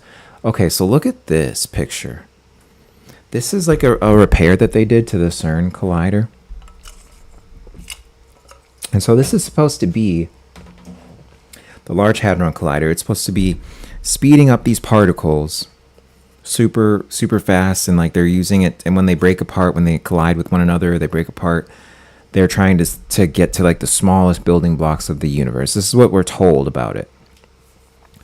Well, this is like something that happened here. Here's a couple pictures of it. This is something that happened when they had to do repairs to the Large Hadron Collider. And what I find to be interesting is this is, you wouldn't get these misaligning and get this twisting motion here from the collider.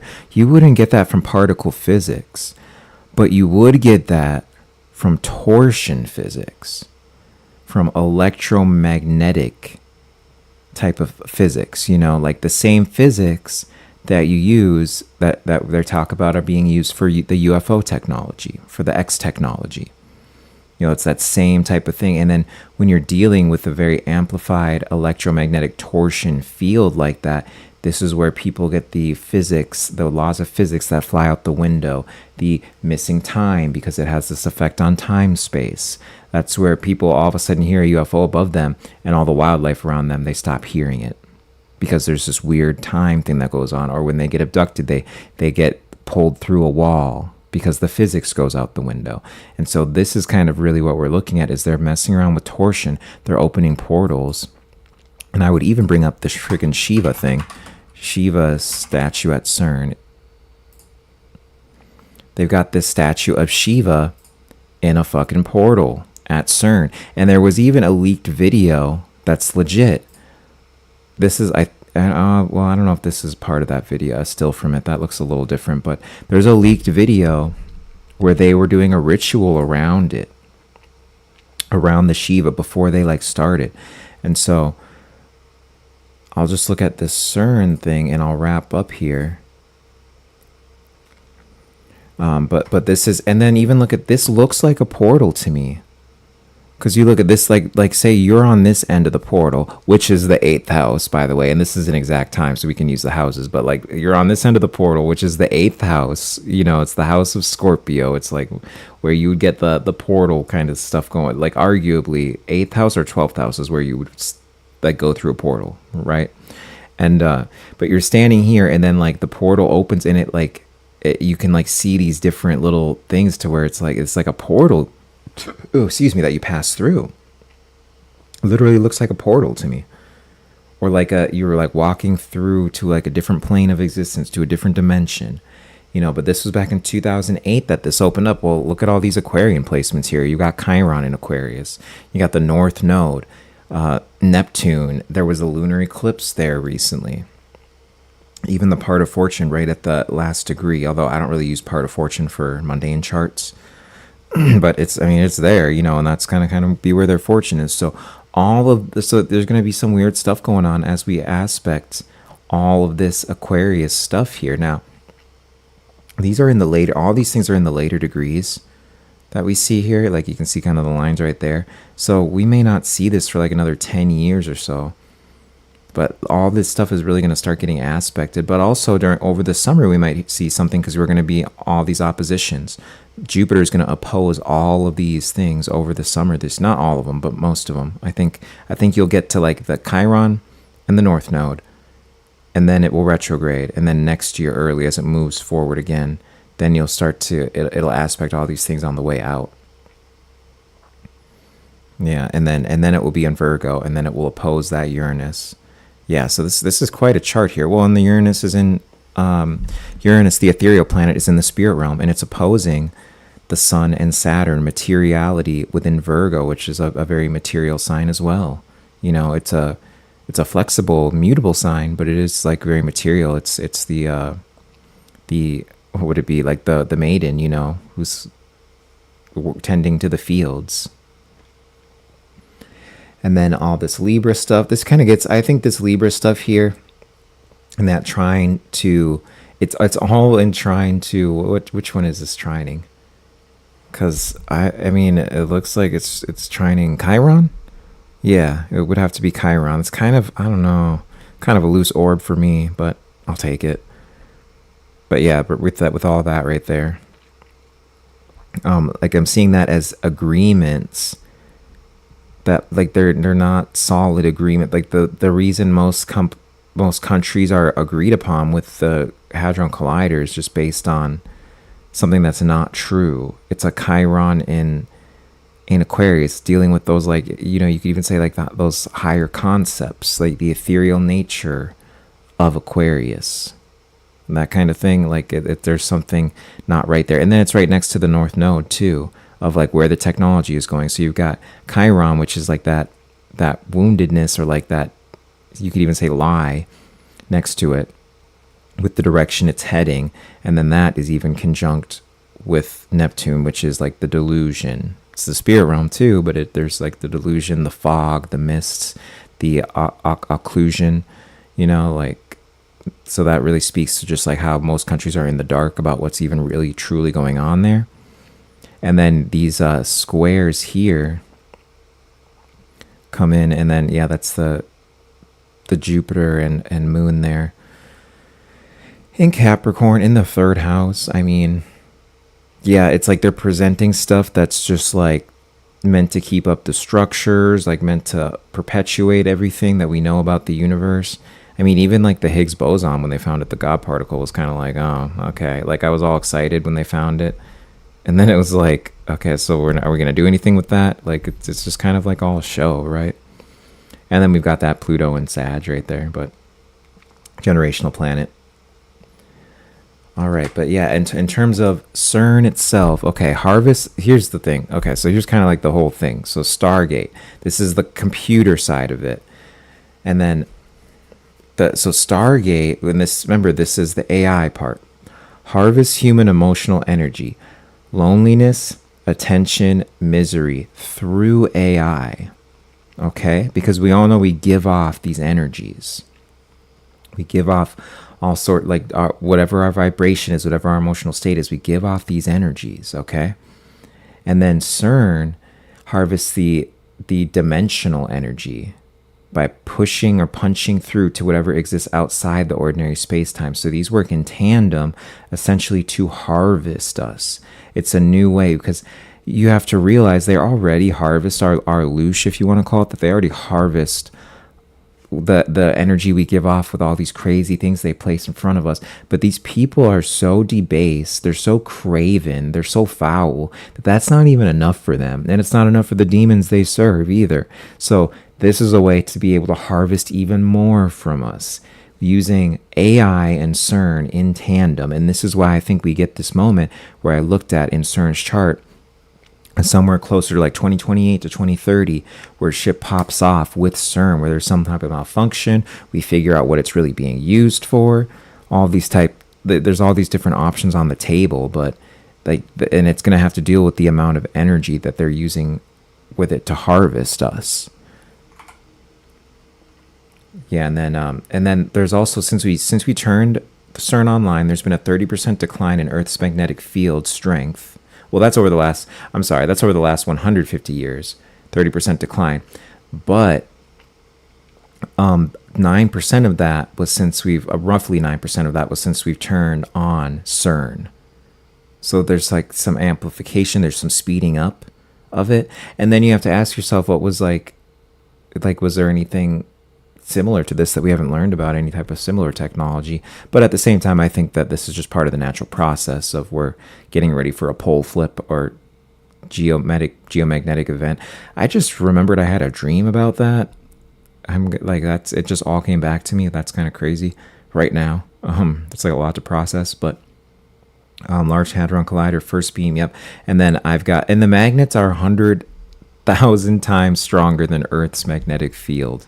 So like that's clearly doing something, not just to the field itself, but like it's doing something, Every time you get around ghosts and all this stuff, it's magnetism. You've got another part of the physics that come from like Nazi physicists, Ronald Richter. And then he's actually the one who comes up with the term 0-point energy, torsion-based physics. And then I believe, they take his work essentially and then use that for, use the theories for what they are using now in the Large Hadron Collider. That's funny. Angels are not chubby chair. Well, and this just kind of gets into another thing here. From Joseph P. Farrell, I really like, and this is, I think the name of his book is called Angels in the Aether, and he talks about angels and gets into the actual science behind angels. It's just a mind-blowing book and theory in general. But he talks about them being hyperdimensional plasma life forms.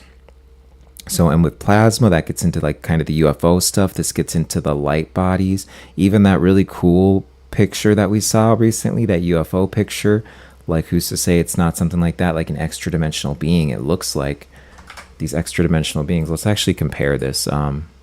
Let's do Be Not Afraid. Like, I don't know, angel. Yeah, here we go. Like this, you know, like Be Not Afraid. They like show up, and then, or like this. These aren't even good ones though. Yeah, like this is like better. Like this is really how they describe angels looking. It's like weird stuff like this.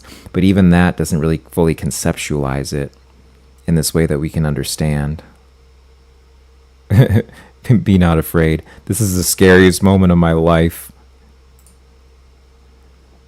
Oh yeah, I'll go back to that slide about the angels. I'm actually still kind of on it. I was just showing these angels here. And then, so the kind of the whole idea of like what the angels look like with the rings and like the feathers and all that stuff. And then there's that new UFO picture. Where's the one? Maybe if I type in like angel. This one. Look at that. That's actually a good comparison right there. But then you have that UFO. It's kind of a little blurry. I don't know if I can get a clearer one. But even just the picture there, yeah, like fallen angels.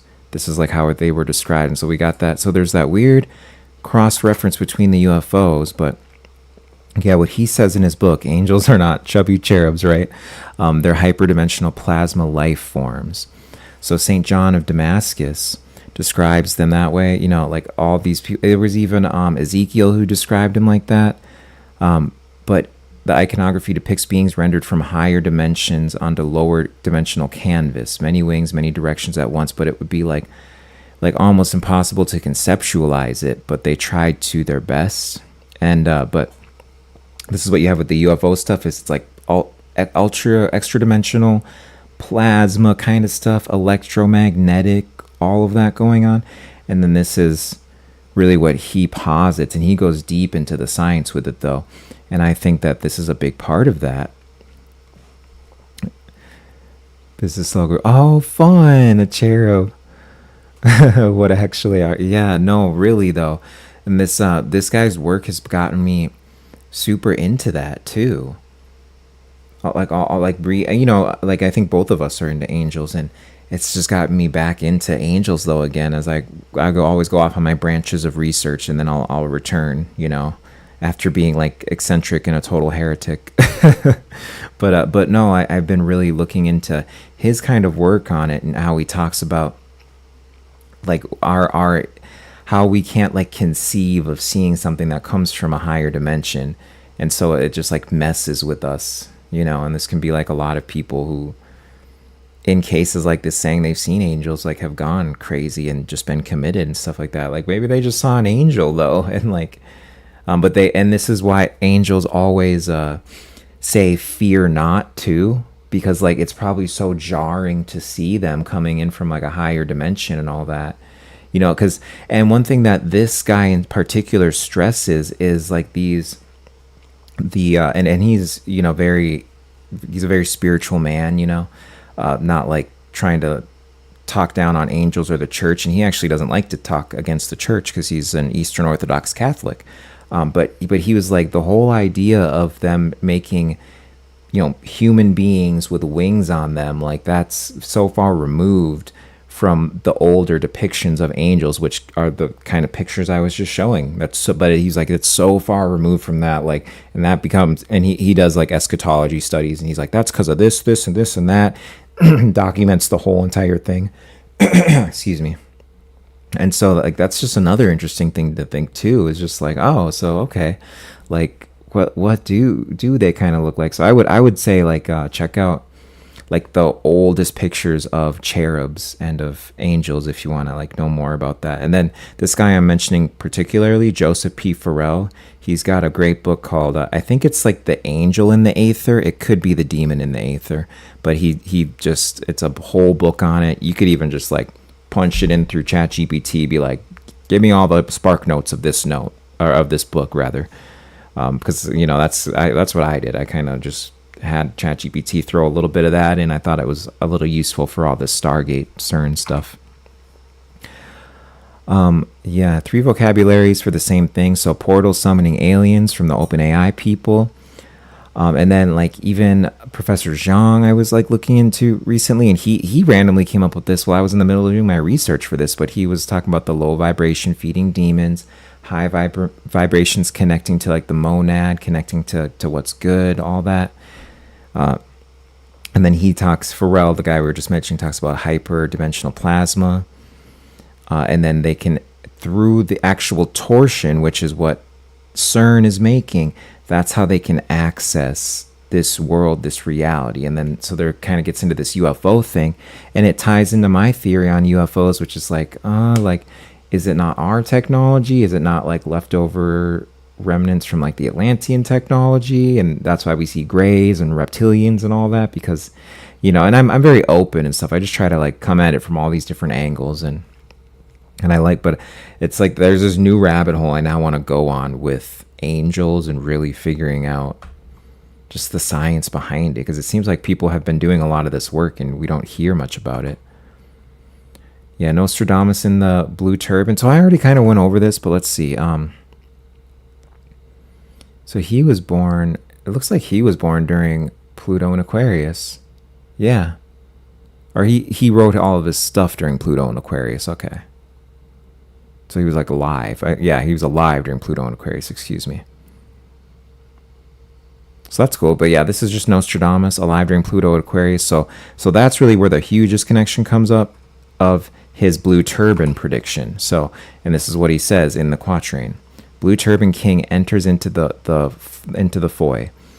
He will reign less than an evolution of Saturn. So that's going to be less than 30 years. Or like 28 years, 28 to 30 years. He will reign less than an evolution of Saturn. The white turban king, Byzantium, heart banished. Sun, Mars, and Mercury near Aquarius. And so this is really key. One of the biggest things I wanted to get to in this stream. And I think I'm pretty much wrapping up here, but yeah, like this is the thing I'm really looking out for, especially around Judaism. And especially when we're in Aquarius season. And really what you want to look up, what we're going to want to look out for is Mars being there, which actually ends up being that 2028 time period in Aquarius. So then we look out for blue turban people, like blue turban, white turban coming, or like blue turban versus white turban, a deformity on the face on the blue turban person. But then the white turban person would be someone probably more coming out of Iran. Because there's going to be this, you know, fighting that happens, or this going back and forth that happens because of it. So, and then, yeah, Nostradamus dated the prophecy to Pluto and Aquarius window. And so that's even crazier, yeah. That it's going to be, well, Pluto was in Aquarius. But yeah, Sun, Mars, Mercury near Aquarius. Yep, Sabbatai Zevi. Oh, and then Khomeini too, who I think we just like killed him or something, right? Yeah, Ayatollah Khomeini. Oh, that's interesting.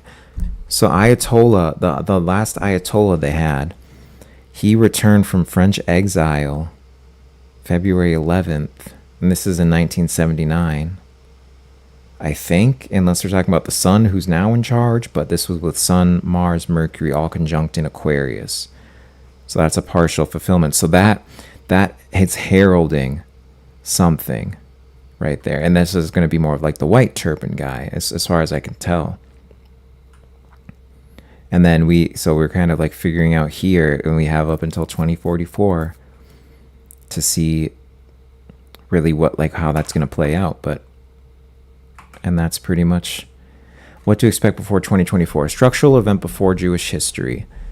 8 for 8 for over 2,000 years. Yeah, guys, it's been every single one that we looked at of these transits that created a huge structural event for the Jewish history, the eschatology. Temple Mount question goes operational. And then, we can see a false flag on the Temple Mount because there's a mosque, Alaska Mosque there. And I mean, I just feel like they're going to destroy it. And then that's where they have to build a third temple. And there's a mosque there. So that's going to be a huge issue.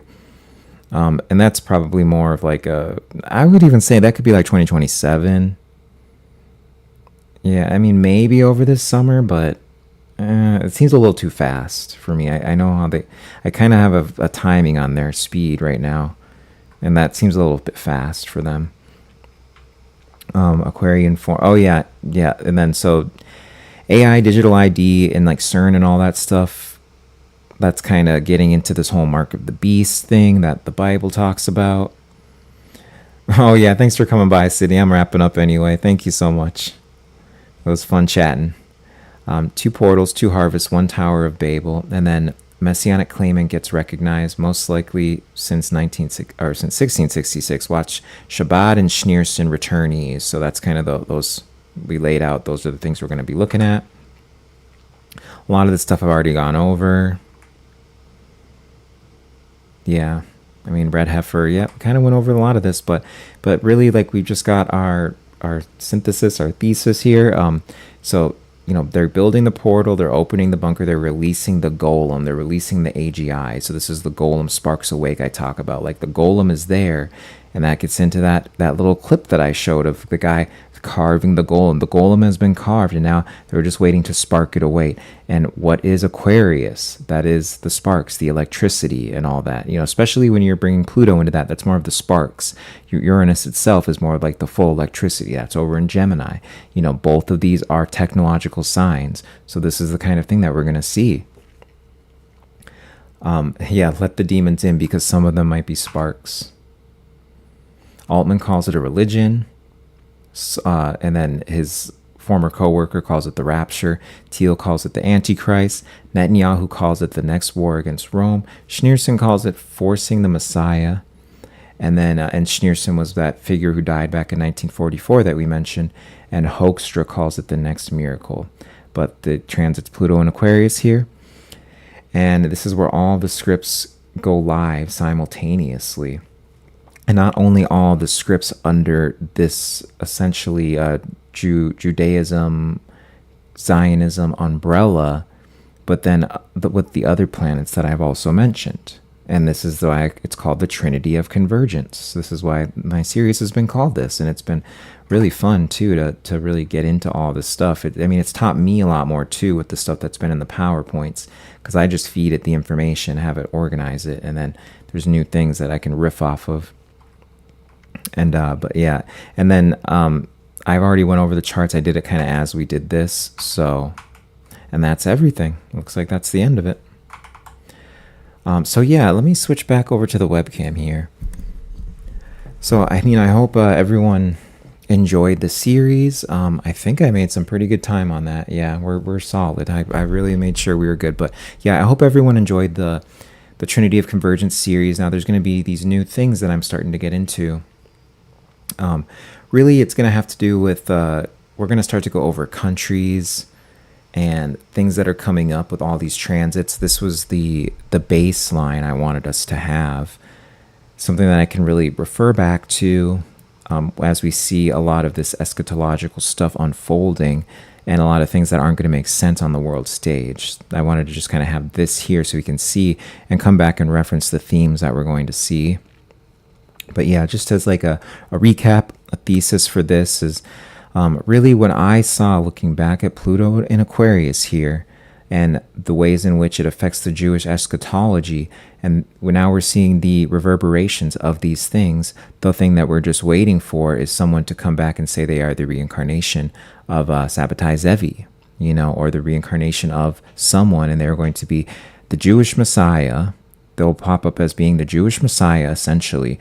But then, conversely, it's going to be the Antichrist to most of the, I don't even know if I'd say most of the, like Sunnis, or like Shia, Like there's the whole, but with the Islam people, I wouldn't even say it's most of them, because it's interesting how the Shias or Shiite, which I think, unless I'm getting it confused, which I think is the type of Islam that's in Iran, the ones that don't believe, and of course like the royal line who don't have control over Mecca and all of that, they're going to be the ones who believe that the Moshiach, which is the Jewish Messiah, is going to be, they'll believe that's the Antichrist, whereas the Sunnis, I think, they're going to believe, the Sunnis, who are like the Saudi Arabia, United Arab Emirates, like that kind of area, who have control over Mecca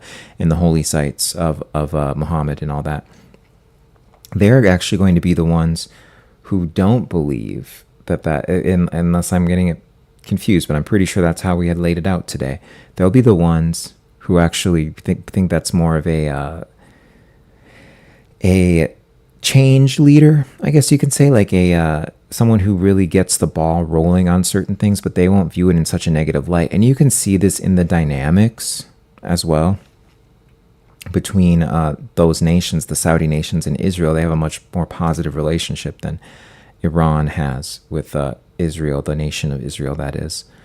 And and then you've got the eschatology with Christianity too, which deals with, I mean, there's many different variations of it, obviously, but deals with the like apocalypse, the rapture, or whatever, Armageddon, and the return of Jesus too. And this is actually shared with the Islamic eschatology. But then, yes, wrapping it all back around, the Pluto and Aquarius, we're going to have the rise of the Moshiach, or the Jewish Messiah, which in most other systems would be considered the Antichrist.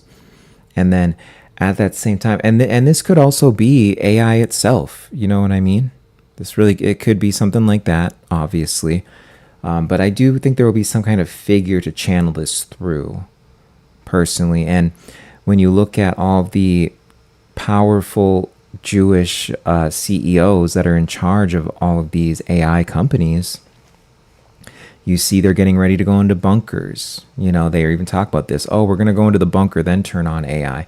This falls into the Jewish eschatology of opening the portals, committing these sins, going as deep and as far as possible that you can go, really, in order to create the second coming, to create Gog and Magog. This was something that was in both the Islam eschatology and the Jewish eschatology that we were just looking at today, is Gog and Magog, opening up of the hells, essentially, and letting creatures loose on the world. This would be that moment where they turn on AGI and then just let it loose on the world, see what happens, let it completely run free. And this is what the CEOs themselves are scared of having happening. This is why they're making bunkers for it. And so this is why I've labeled this in my finale, the Golem Sparks Awake, because the Golem is now made, it's crafted, it's sculpted, and the only thing left to do is to breathe life into it in typical, in classical Lurianic Kabbalah magical type of way, but this is really the way that they view it. And I think it's important for us to know that they view it like that and see how it extends into the technology now, because it is just so key to understanding the ways in which these people are moving, being able to look out at the astrology and cast things out, because they, the people in control, they have astrologers and they have an eschatology they're following, and they're going to try to line these up with the stars perfectly. We went over the prediction of the people in the turbans who are rising out of these countries, a blue turban and a white turban. That will be in the Middle East. This comes from Nostradamus's reading. And then the big thing astrologically, because Nostradamus was an astrologer, look out for the Sun, Mars, and Mercury in Aquarius. And when those are in Aquarius, they're going to all be next to Pluto as well. And I've seen a transit that is in 2028 that looks pretty promising for that. That's kind of a great prediction window that we can give. But of course, I'll do a separate video on that. But I just want to thank everyone for coming in today. We went over all those charts, these themes of Pluto and Aquarius, how it ties in with the Jewish eschatology. And I wish I could have went over more charts and went further back in history, but there's just so much to go over. And the big thing was tying it to the Large Hadron Collider and AI, and how there are two sides of one coin, in which they're going to use it to essentially create a whole new energy siphoning system. It's gotten too tedious for them to do all of these rituals and black magic and like in the way that they do it. Now, technology has assisted them, but they find it to be too tedious, and they just want a fully automated system where they can harvest our energy and totally have, whether it's their immortality, but speaking to demons. We know that from the stuff we laid out today, there are portals they're creating at the Large Hadron Collider that almost seems to be like some way to send energy somewhere. And then AI is going to be how they siphon the energy from us like that. Because we put really anywhere you're putting your attention is like you're giving that your spiritual like energy, like you're giving some type of energy to anything that you have your attention on at any point. So if your attention is always going to be on AI, if it's going to be doing things for you a lot, then that's you're giving away even like sovereignty too, like giving sovereignty that deals with power and spiritual power, spiritual energy. But the whole idea, and this gets into that whole thing we went over with Albert Pike, with Freemasonry and all of that, of molding everyone in a certain way to create the new temple, which is society. And this could be how they're viewing the third temple, but I think they'll build a physical third temple. And that's how they're going to build the new spiritual temple, the new Solomon's temple, is through this methodology of molding us properly through AI and then siphoning our energy, using that for whatever they see fit. And, there's some deep and dark places we can go with it, but we'll definitely get there. But just want to thank everyone for tuning in. Feels good to have this series done and like get into some deeper astrology. So expect some videos from me soon on especially what's going on this summer. Crazy astrology. But everyone take it easy. Thank you so much for watching.